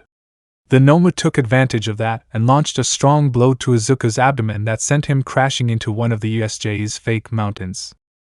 Shigaraki sighs, at last that brat is dead. Nomu, kill the students. The Nomu began to search for the students, until he found one. He launched himself at great speed against the student. The student created a large column of ice that the Nomu passed through as if it were paper. After that, the Nomu prepared a strong blow that went straight to the student's head. Mind, so is this how I'll die? In such a pathetic way? Sniff, I want a hero. She screamed as she shed a few tears and closed her eyes. She didn't feel anything, which seemed very strange to her since she was a centimeter away from dying. She slowly opened her eyes and saw a completely charred body that was on fire. That man was stopping the Nomu's blow with one hand. Mind, because this guy seems familiar, because there is a warm feeling in my heart. Izuku dug his fingers into the Nomu's hand and released a large amount of fire from his fingers. The Nomu's arm exploded as it could not withstand all that fire. Mind the feeling of being protected, how long has it been since I felt it? The Nomu threw a hook with the Surda. Izuku dodged it and proceeded to insert a combo. The Nomu was launched to the top of the USJ. Izuku's body began to deform, causing his chest to grow a lot due to all the air he was inhaling. Then he throws a large fireball from his mouth. The Nomu was powerless to do anything and took the entire fireball, disintegrating in the process. The entire roof of the USJ had been destroyed, and nothing remained of the Nomu but ashes. Shigaraki, damn, you cheated! He screamed while scratching his neck hard, and hitting his own head on the floor like a complete madman. Kurogiri, it's time to go. Shigaraki, if you weren't my escape route, I would disintegrate you. You didn't do anything. Kurogiri, I'll explain it to you at the base. He created a portal. Shigaraki was entering the portal. Before doing so, he said a few last words. Shigaraki, damn, this will be the last time you humiliate me like a bucking hitch. He screamed in pain as the student had thrown an ice spike at him that pierced his eye. Piss off. The portal closed, leaving a great silence throughout the USJ. The student saw how Izuku's fire went out, leaving only a bright red burned body. The state was deplorable. At first glance it was obvious that his body had third-degree burns. Izuku's body fell to the ground. Before he hit the student, a large amount of ice formed beneath him, which began to melt rapidly. Suddenly the door opened, revealing a completely furious All Might. All Might, everything is okay, and why? Because I'm here. He saw how a large part of the USJ was destroyed. In front of the door were the students, who seemed traumatized. And in the center of the USJ was a girl lying on the floor, and next to her a completely charred body that was supported on a large amount of ice. Hero 1, what happened here? Ectoplasm, don't you see? Here a hero who saved everyone fought, and a villain. He said seriously. Chapter 11, Recovering. Memory. We can see a green-haired man with a large titanium chain anchoring him to the ground. He was in a large field with illuminated walls. On one of the walls there was armored glass protecting a research room. Garaki, happy? It's the same place where you were raped and tortured thousands of times. I guess you must have some kind of affection for it, ha ha ha. Izuku gra. Izuku screamed like an animal. He tried to get away, but he couldn't. He felt very weak and useless. Garaki, I like that mood.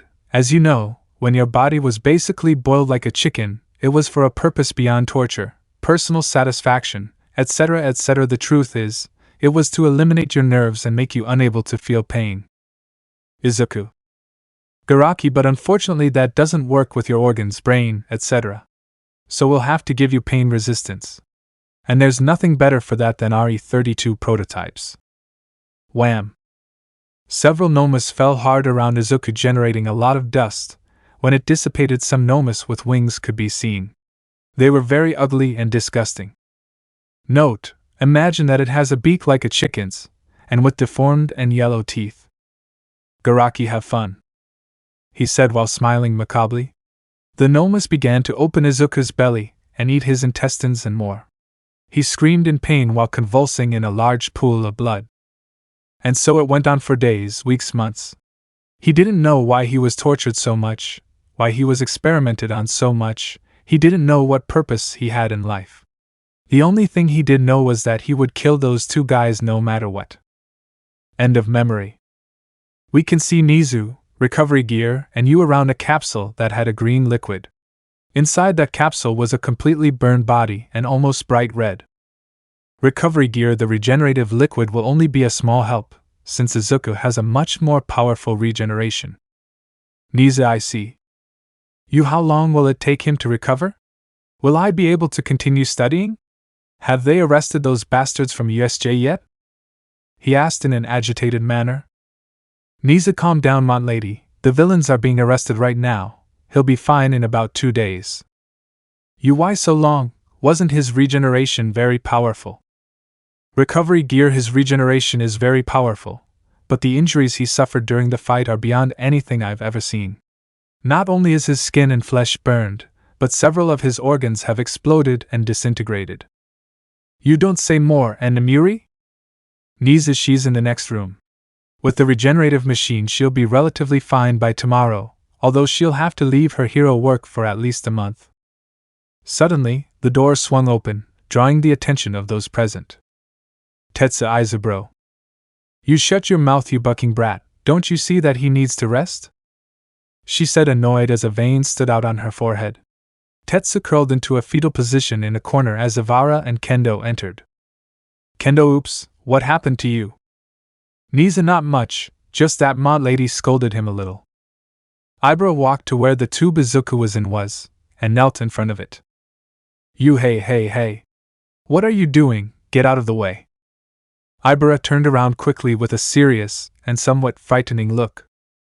Ibra, I ask you for silence, spawn of the devil.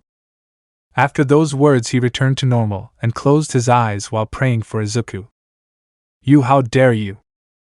Nizu, enough Takayama, I know you're upset about Izuku, but this is enough. He said angrily as he dropped his cup onto the plate, making it ring, and bringing more tension to the atmosphere. You. She leaves the room somewhat quickly.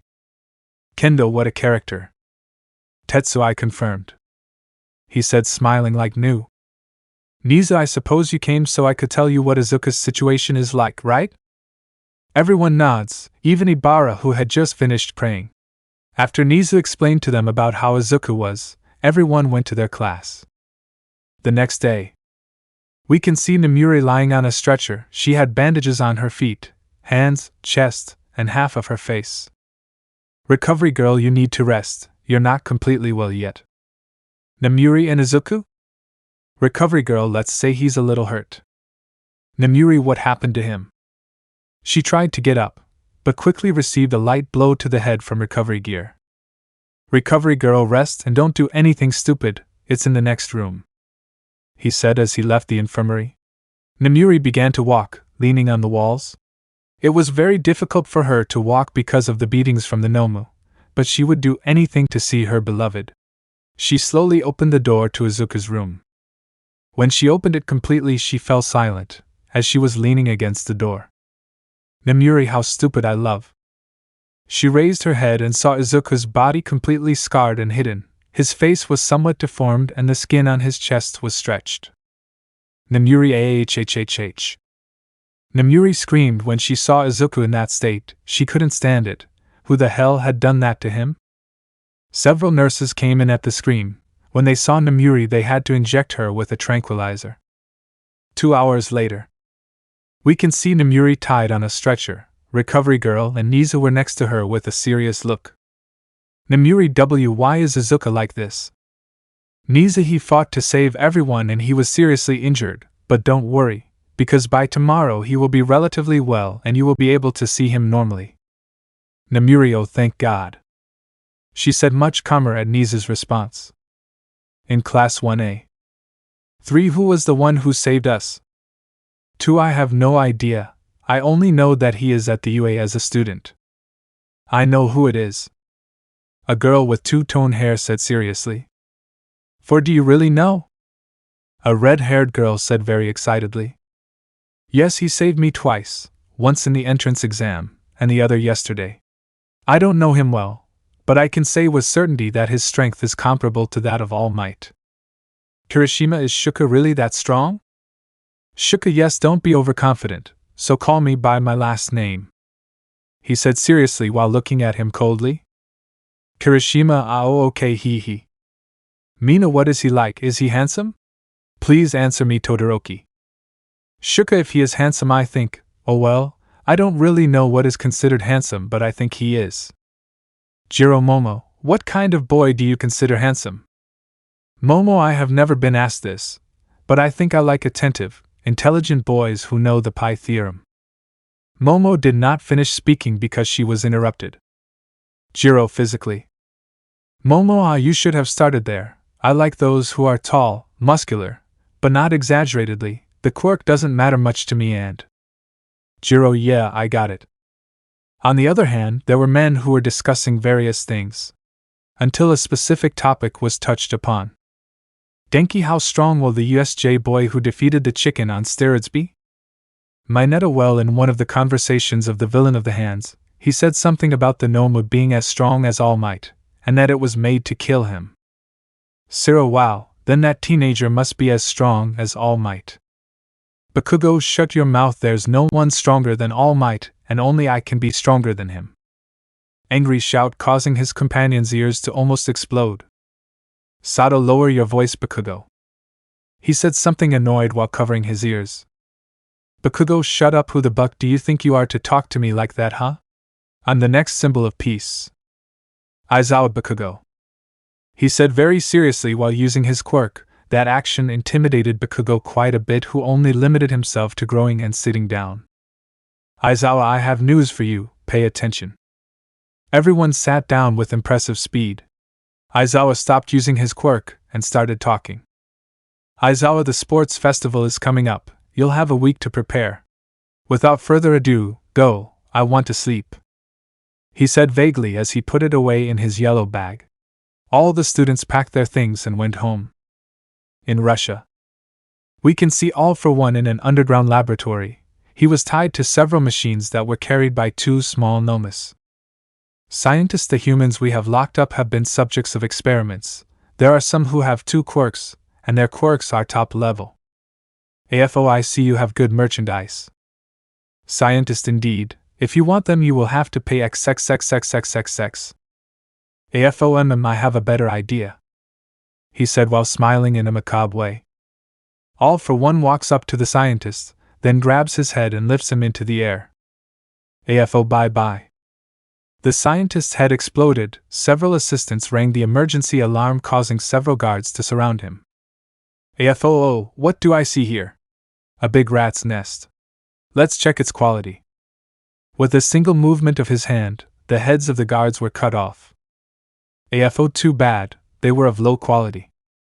He touched one of the walls, and the steel opened as if it were paper. AFO, that worker's quirk did work, he said as he walked into a room. Below, the room was filled with slaves with fabulous quirks, perfect for Nomus. AFO, bingo, he said in a somewhat grim way. How he could transform a normal and innocent word into such a frightening word, it was a question that had been asked for centuries. Chapter 12, Nomu? One day later. Izuku He opened his eyes suddenly and began to look around desperately. He realized that he had a respirator, and that he was on a tube. Izuku, oh shit, All for One captured me again. I won't let it be like the past. He grabbed the respirator and ripped it off, then hit the tube very hard, but it didn't break. Izuku, the old man learned from his mistakes, but I'm not the same as before. He imbued his arm with a very powerful fire, almost at the level he reached at the USJ. Then he moved his arm back a little and threw a right hook that shattered the glass. Izuku, fat piece of shit, you also added alarms, he said very angry. After that he ran and started to go through the walls, until someone gave him a strong blow that sent him to the training camp A. Izuku, who was it? I started looking around, and saw a Nomu falling in front of him. Izuku, I'll kill you, damn All for One's minion. And no, wait, it's me. He didn't finish speaking when he received a strong uppercut that sent him flying several meters into the sky. He didn't have time to react because Izuku was already on top of him and sent him to the ground with a strong hammer kick imbued with fire. The blow was blocked by the Nomu's forearm. Suddenly a strong kick straight to his face sent him crawling several meters on the ground. "Two since when you are so weak, huh, old man?" a female voice said. Izuku looked up seconds and saw a blur. A few later his mind visualized one of the Nomus femme who had raped him in the past. "Izuku, damn you Garaki, I will kill all your Boras regardless of gender," he said as he began to release a large amount of fire from his fists and legs. At high speed he launched himself at the femme Nomu, and threw a hook that the Nomu blocked with her leg. "Calm down," she screamed as she sent a blast of air that Izuku dodged, then sent several mini fireballs that the Nomu narrowly dodged, although she couldn't dodge a strong right hook that sent her crawling several meters on the ground. Izuku ran at high speed against the Nomu, and threw a right hook with all his strength towards the Nomu. The Nomu blocked the attack with his arms in an X, and then launched a strong blow that broke several of Izuku's ribs. Izuku, yuck. He spat out a large amount of blood as he crashed into some rocks. He stood up and glared at the Nomu. "Izuku, you won't beat me, understand? You won't," he said as he released a large amount of fire that made the Nomu retreat several meters. A large skeletal arm emerged from the fire that caught the Nomu and immobilized it. "What the hell?" he said, surprised. In all the years he had been working he had never seen anything like it. To let me go, damn it! She screamed angrily as she thrashed violently back and forth, but to no avail. The temperature of the skeletal hands began to burn the skin of the two, Nomus. But... bang! Izuku heard the sound of the gun, but only felt as if a mosquito had bitten his neck. He reached his hand to his neck and pulled out what looked like a needle with a strange liquid in it. Izuku d damn. The skeleton began to disappear and in the process dropped the bodies of the Nomus. Izuku fell to the ground unconscious like a sack of potatoes. To cough, cough, cough, damn bucking brat, she said very angrily while biting her lip to resist the pain of the burns she had on her body. Don't worry, Mirko, recovery gear can heal you and leave you without scars thanks to that machine that I created with Niza. Mirko, ah yes, I had forgotten it, hee hee. Note, imagine that part of her clothes are burned, but it is still covering her breasts. And that she has a couple of burns on her arms and torso. He said in a somewhat comical manner while putting his hands behind his head. 3 call ready. Target neutralized. Niza called don't talk as if you had killed him Nagant, call All Might and Mirko, and by the way, take Izuku's body to the infirmary, let's talk about the situation. Lady Nagant call understood. He said as he put his hand to his ear and cut the call. She walked to the side of them. When they noticed her presence they were on guard. Mirko, what are you doing here, villain?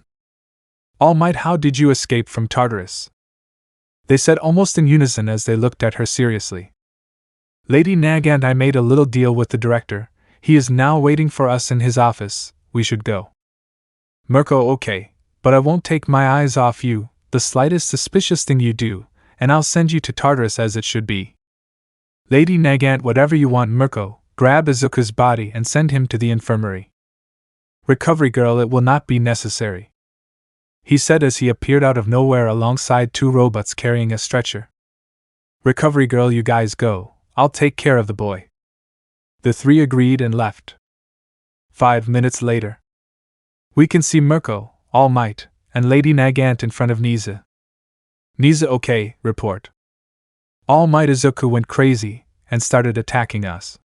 And he also named All for One, he said seriously while looking at the director.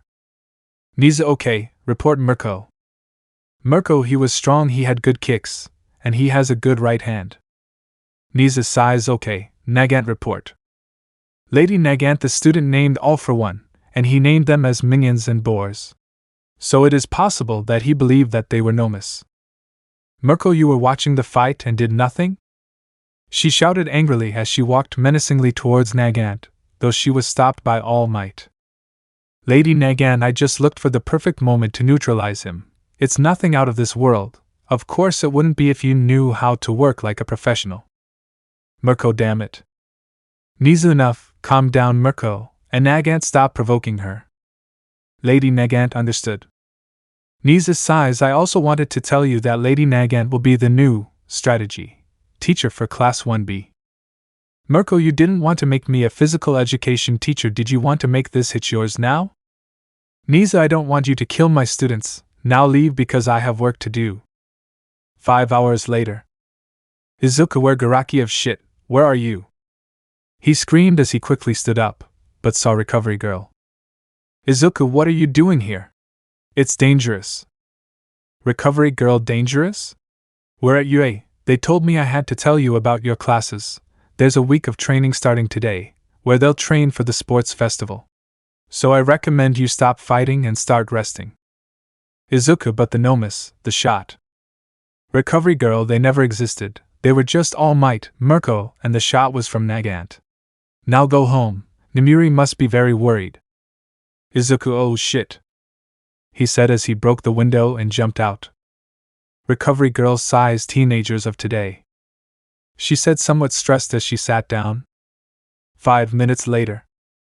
We can see Izuku in front of Namiri's house door. He knocked and the door suddenly opened, making him hit his nose. Namiri, huh? No one is there? Izuku here, he said comically as he raised his hand. When Namiri saw him, she rushed to hug him as she began to cry lightly. Namiri, silly, sniff, you worried me, sniff. He raised his hand and began to caress her head while looking at her with some tenderness. Izuku, calm down, let's go in now, okay? Nemuri, yes. They walked in and sat at a table, where they started talking until Izuku saw a guitar. Izuku and this beauty?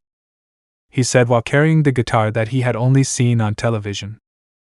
Nemuri, it's something a distant relative gave me, although I don't use it because I don't like to play and stuff like that. Do you want to use it? Izuku, more like learning, can I borrow it? Nemuri, I'll give it to you. I don't think I'll ever use it, so it's better if someone gives it a better use. Izuku, hehehe, thanks. When will you take off those bandages? They hide your beautiful face. Nemuri, there are a couple of days left, hehehe. She said somewhat nervously for some reason. It was noticeable that she didn't want to take it off, but Izuku didn't notice that and got up from the chair while holding the guitar in one hand.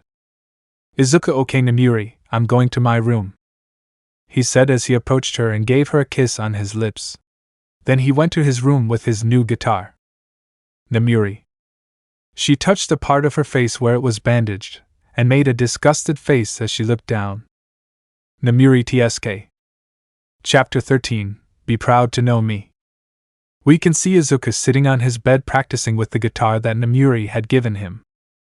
Izuku, thank goodness I have regeneration in my fingers. Someone knocked on the door. When Izuku heard that, he put the guitar aside and said, Come in. Nemuri walked into the room still with the bandages on her face. Nemuri, we are going to train. But I won't be the one to do it, it will be Mirko. Izuku, Mirko? Heroine number 5? He said as he stood up suddenly, and showed a smile like a child waiting for an ice cream. Nemuri, and after that, you will have to go to the UA to see your past through a woman with the quirk of projecting a person's past as if it were a movie. Izuku, I refuse. He screamed as his face changed from happy to angry.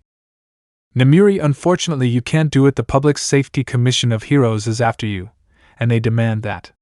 The worst thing is that we can't refuse, she said as she unconsciously clenched her fists tightly while watching her boyfriend's disgusted face. 10 minutes later.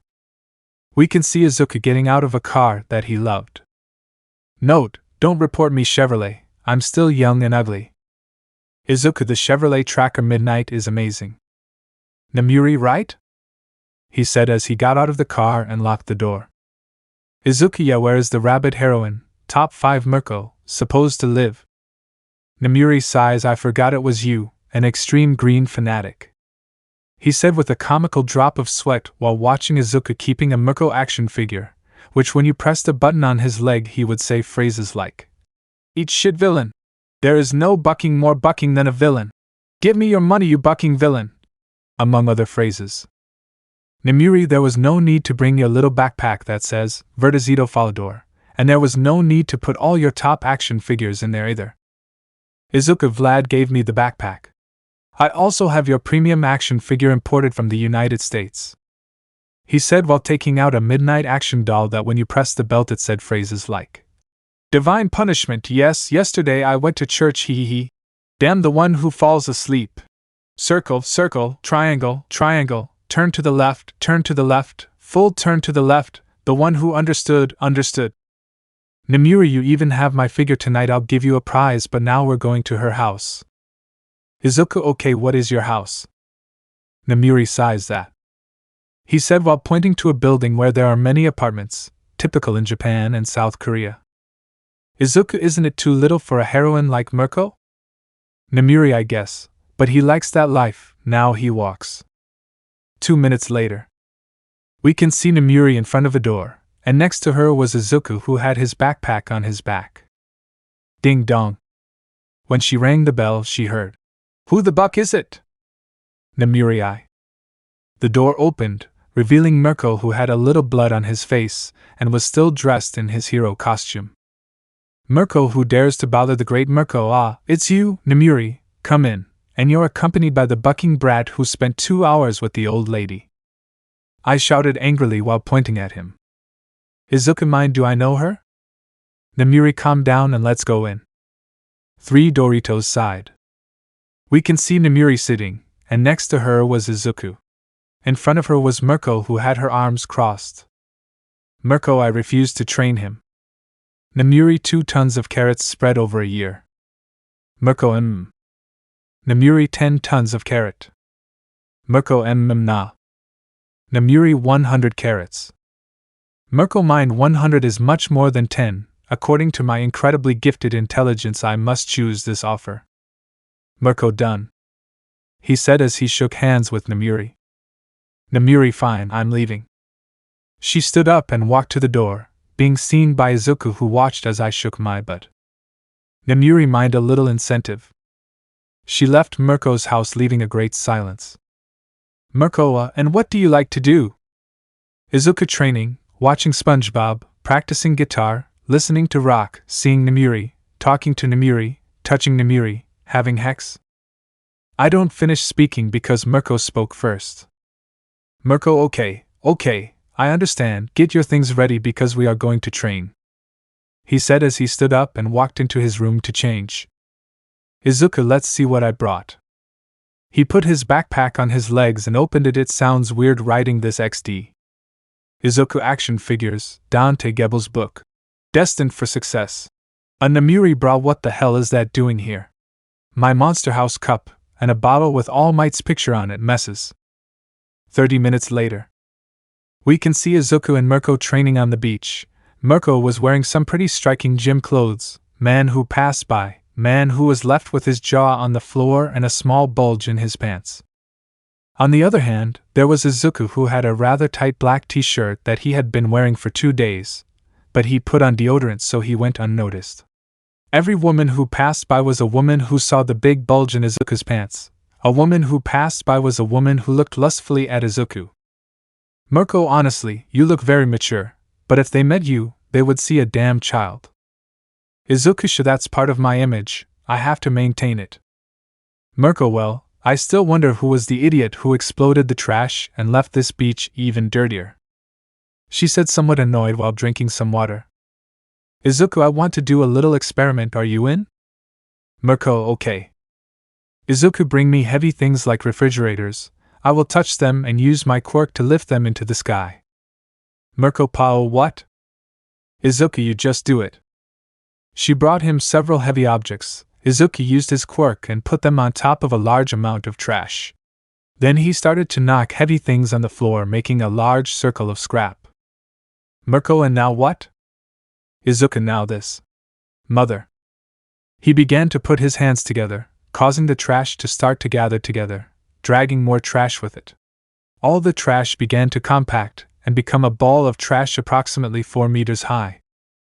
Mirko, wow, what a useful quirk. How do you have more than one quirk? I asked with great doubt, since it was rare to see people with 2 quirks. They could even be counted on one finger, and he had shown 3 quirks so far.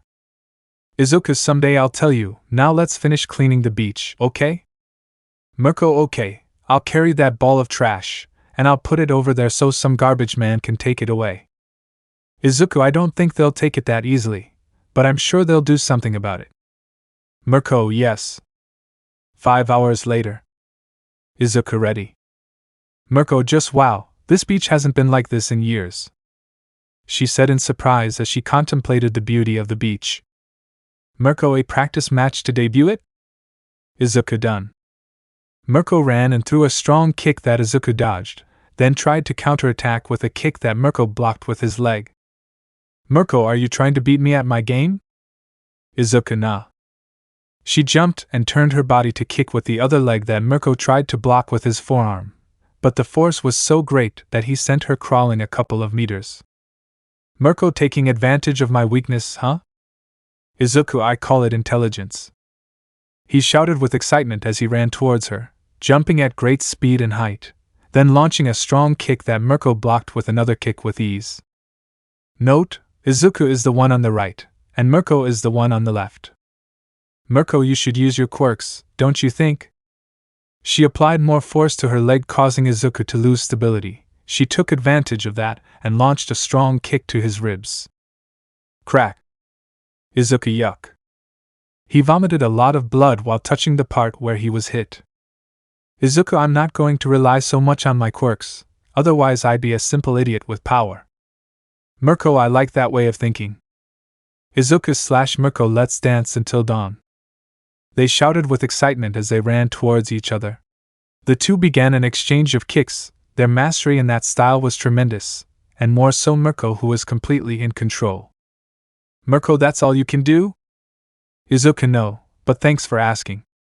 She screamed as she threw a left hook that Mirko didn't expect, and she received it completely, sending her flying a couple of meters. Mirko proceeds to spit blood. I didn't expect that. Izuku, I didn't expect you to move your tail like a dog when you were excited either.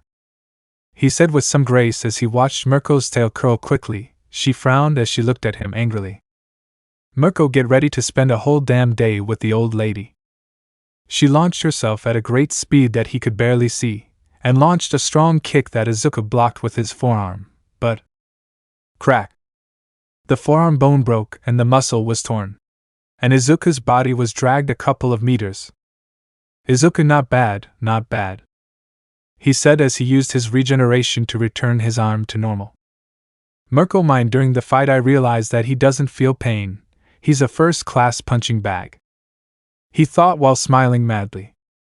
The two of them launched themselves at each other, and began an exchange of blows that echoed throughout the beach, Izuku using his legs and arms, and Mirko only using his legs and rarely his arms. Mirko kicked Izuku in the abdomen. He didn't have time to react and was sent crawling a couple of meters. When he was getting up, he saw Mirko jump on top of him and throw a strong kick that he narrowly dodged. The kick created a crater and raised a large cloud of dust. Izuku, mind, what monstrous strength. Mirko's kicks were incredibly destructive. Even using his quirk pyrokinesis, it would be difficult for him to match that strength in his legs, although with his last form he could surpass that strength, but at the cost of being 2 days with the old woman. Mirko, what's wrong, are you scared? He said with some mockery. Izuku, keep dreaming. He screamed as he launched himself into attacking with everything he had. Mirko did the same as an epic scene was seen. 5 hours later.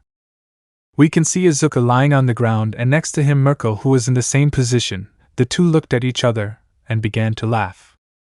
Izuku, you are very strong, Mirko. Even with all my quirks I doubt I can beat you without using that weird form, he. Mirko, and you are at my level, with or without pyrokinesis, since adrenaline would make me reach your level quickly. Even so I wouldn't beat you, your level is that of someone at the top. Be proud because the great Mirko is recognizing you. Izuku, thanks, he. A horn honked twice. Izuku turned his head and saw Nomuri's car. Izuku, I have to go. Mirko, we'll train together again, right? Izuku, of course, this was the best afternoon of training of my life, it's even nighttime now. Mirko, same here. Izuku, same here, and the best thing is that you can boast that you met the great rabbit heroine of the top 5. Mirko, be proud to know me. Izuku got up from the ground and helped Mirko stand up. Izuku, see you, Mirko. Mirko, see you, brat. The two smiled for the last time and each went their own way. Izuku got into Nomuri's car and Mirko ran off to her house. Nomuri, so, did you enjoy the experience of training in a top? Izuku, it was the best, ha ha ha. Nomuri, fine, but don't let Mirko's personality get too attached to you, please. Izuku, where are we going now? Nomuri, what, have you forgotten already? Let's see your memories, and before you get angry, and if you let me, I'll give you a very good reward. Izuku, that won't work. Nomuri sighs, damn hero, public safety commission, I curse you. He shouted, very angry, while being watched by Nomuri, who still had her bandages on her face. It seemed that she didn't want to take them off for some reason. Chapter 14. The Symbol of Hope. The day of the sports festival.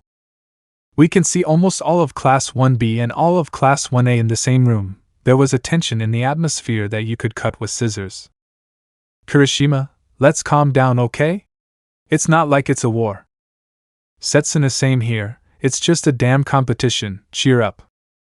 Said a green-haired girl named Tokage. Setsuna, a talkative, confident, and extremely provocative girl, although at the same time she is cunning, has a sharp intellect, and has great leadership skills. Bakugo, shut your mouth or swallow it with your useless quirk, he said arrogantly as he took out small explosions from his hands. Tetsu, that's not how you treat a woman, it's not for men. Bakugo, you challenge the future #1 hero? One more time and I'll kill you.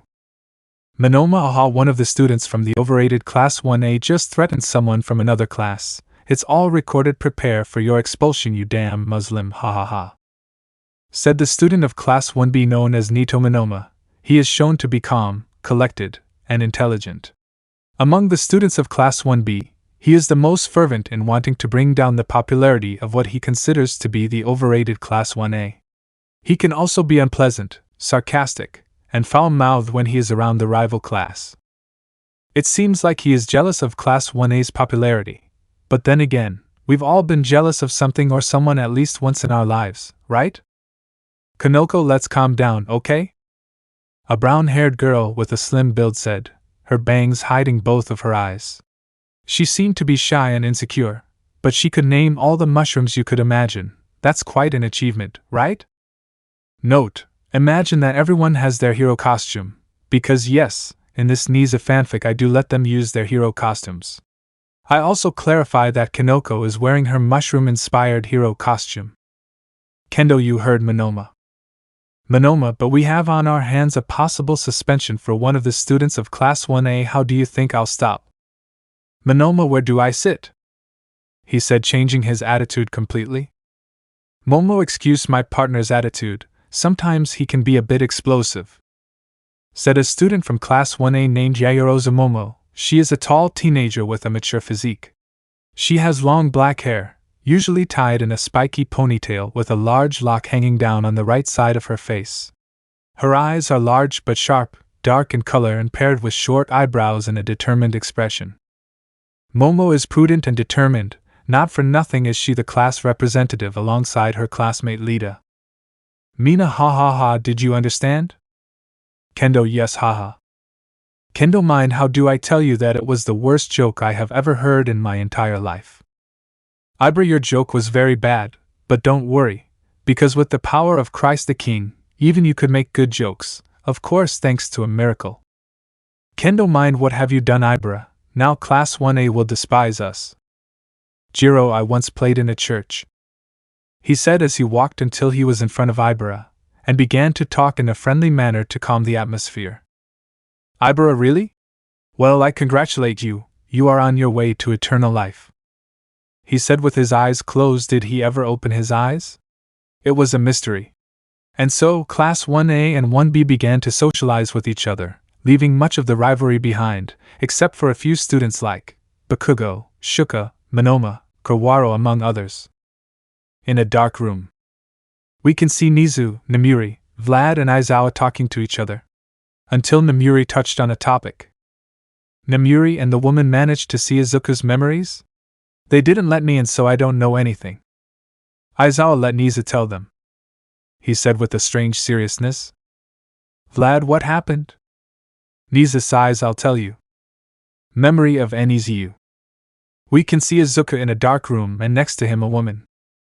Woman, okay, lie down on the table and we'll proceed to look at your memories, okay? Izuku just nodded as he lay down on the stretcher. The woman injected Izuku with something and he passed out a few minutes later. We can see on a wall a large armored glass where Nizu and Aizawa were. Aizawa, do you think it will work? Nizu, it's going to work. She's a woman with a lot of experience in her quirk. Thanks to her we were able to solve several murder cases, trust her. The woman puts one of her hands on Izuku's head and the other hand on a projector. Some kind of cables began to come out of the woman's fingers and they very delicately inserted themselves into Izuku's ear, and other cables connected to the computer. A few seconds later the woman began to scream as she seemed to convulse. Woman, ahhhhh. Aizawa, Nizu, we have to get her out. Nizu, wait, look. The projector began to show a first-person memory, where Izuku's belly was devoured by several winged gnomes. Another memory appeared showing how Izuku was boiled until his nerves ceased to exist. Another memory appeared, where hundreds of bodies were seen being crushed and there was a sign that said, failures. The memories began to project faster and faster, making them impossible to understand. Suddenly, the woman's projector exploded, leaving her without half of her hand, and her other hand was burned to carbon by an instinctive defense of Izuku. Woman, ahhhhhhh. Aizawa interfered and erased Izuku's quirk. They then took the woman out of the dark room and brought her with recovery gear. End of the memory of Nizu. Nizu, the woman, had to be transferred to a psychiatric hospital, as she suffered serious brain damage, leaving her in a state of insanity until the end of her days. It was the worst decision I ever made in my entire life, he said while looking at a computer where what the security cameras recorded was displayed. Vlad D. Leaving this topic aside, where is my star student? He said as he looked for him on the security cameras, but he only saw the other students in his class, and Aizawa's class. Nemuri, are you talking about Izuku? Vlad, who else would be my amazing star student who even surpasses the best in the rapist class? Aizawa, don't provoke me, Vlad. Nemuri, today he was supposed to finish his training with Mirko. He told me by message that he would come for the sports festival. Vlad, I see, and how are you doing with your son Aizawa? Aizawa, no, I'll kill you today, you are of a hitch. He said as he ran at him, and Vlad did the same until Mirko appeared and gave Aizawa a strong kick and then kicked Vlad with his other foot, sending them crashing into a couple of tables. Aizawa, cough, cough, I saved the bell. Vlad, at least the bell saved me, not like you who were graped, and the worst thing is that you probably let yourself be graped. Aizawa, I won't deny it. Mirko, stop fighting, unless you want another kick. Vlad/Aizawa step. Nemuri, where is Izuku? Mirko, he's coming, he's going to make an epic entrance. Nemuri, okay? I'm leaving to start the festival. 10 minutes later. We can see Nemuri giving a speech about the future of the students who will participate in the festival. Nemuri, and now let the one who got the most points in the entrance exam come in. Bakugo started walking with an arrogant look and a scary smile. But... Nemuri, what are you doing? You're second, I said I pass first, Izuku Midoriya. When Bakugo heard that name, he began to generate explosions in his hand unconsciously while slight yellow rays came out of his body. Bakugo Deku. 2 speakers turned on and started playing epic music. A military plane flew over the UA at a speed that almost no one could see, if it weren't for the large screen of the UA that had been hacked, and began to show the image of the military plane. Doors opened beneath the plane, releasing what appeared to be a flaming meteorite hurtling towards Nemuri at high speed. Nemuri closed her eyes, thinking that it was the end for her and the entire UA. But the meteorite stopped in front of Nemuri just before crashing. The fire disappeared, revealing Izuku in what seemed to be his hero costume. A dark green shirt and white pants like martial arts pants. All of that would look bad on many people, but on Izuku it made him look incredible and more mature than he really is. He saw Nemuri with her eyes closed and gave her some tenderness. He grabbed her chin and gave her a kiss that was being recorded by a camera that sent the image to a giant television that the UA had. Nemuri opened her eyes and saw Izuku. He separated from the kiss and saw Nemuri blushing a lot. Izuku, as long as I'm here, nothing will happen to you. Not even I could do anything to you. He grabbed the microphone and began to speak with a deeper voice than normal, a determined, strong voice, that of a hero. Izuku, let me introduce myself. I'm Izuku Midoriya, the one who was considered useless and lived much of my life suffering. I know that there are many quirks here who dream of being heroes but were rejected by the rotten society in which we live. I know that there are many hidden talents here that were overshadowed by imbeciles who believed themselves superior. Well, today I will tell you something. On this day, the weak will rise over the strong through their effort and not through talent. What is your quirk? That of a villain. I don't give a shit, you will be great, damn it, and whoever contradicts that, come and tell me to my face. Quirks were never used. They just had the bad luck to be born in this society that only focuses on damn quirks.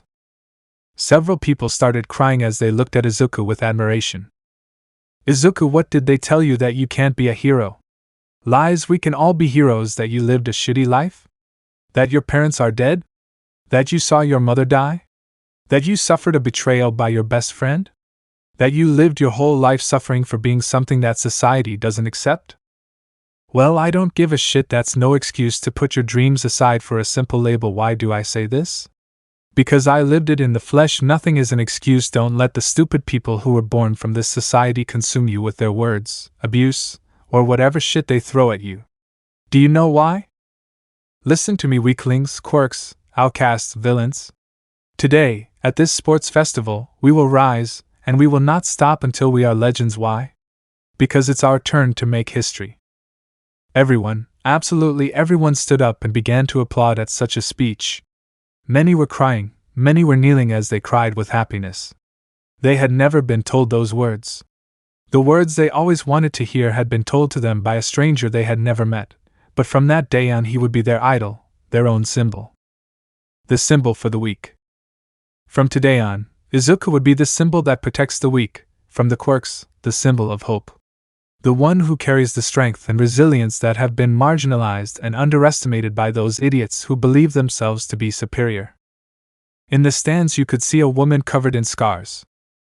She looked intently at Izuku. A small, very small tear came out of her left eye as she felt a warm feeling in her cold, broken heart.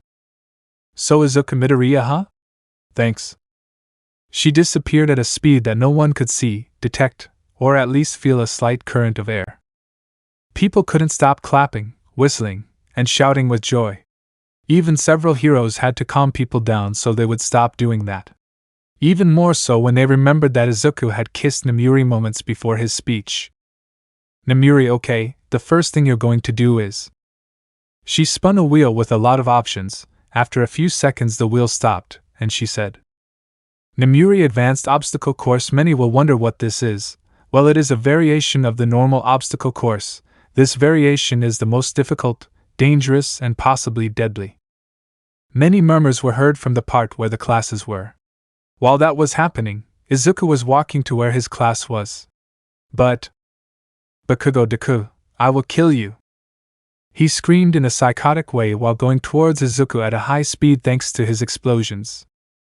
Chapter 15, Obstacle Course AV1/2. Bakugo's Shiny. He screamed madly as he raised his right hand to launch an explosion powered by 2% of the One for All.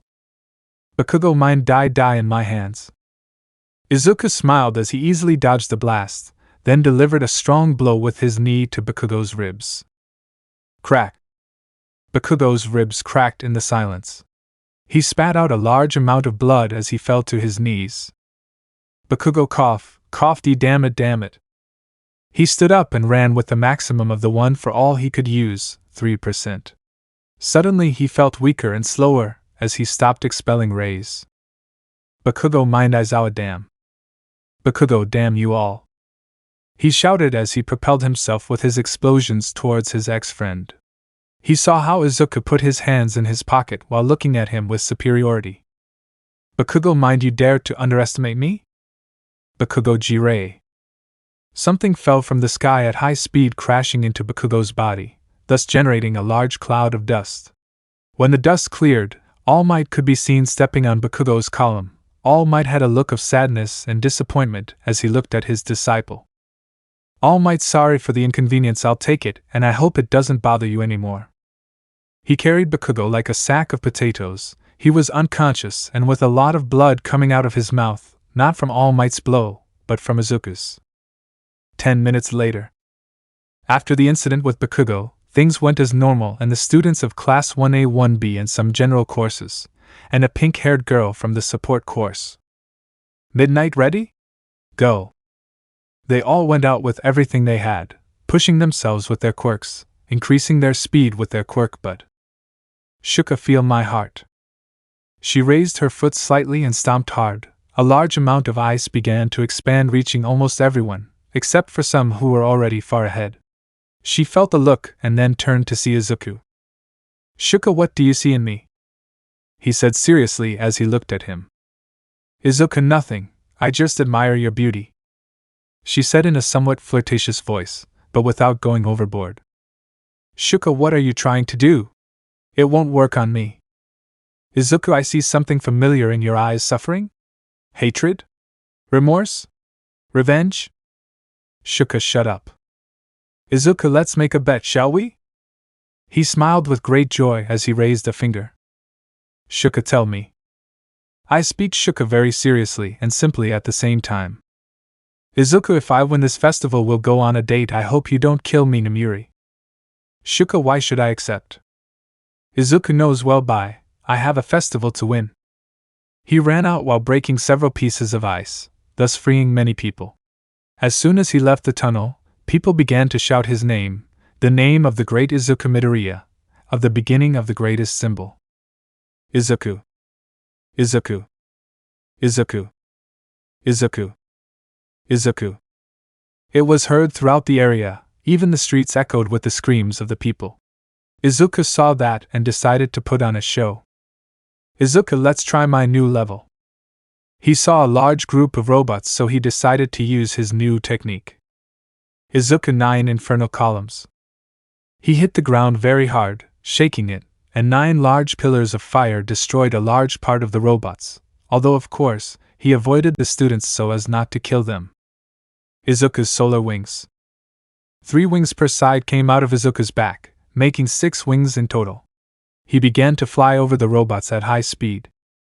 Izuku Rain of the 9th Hell.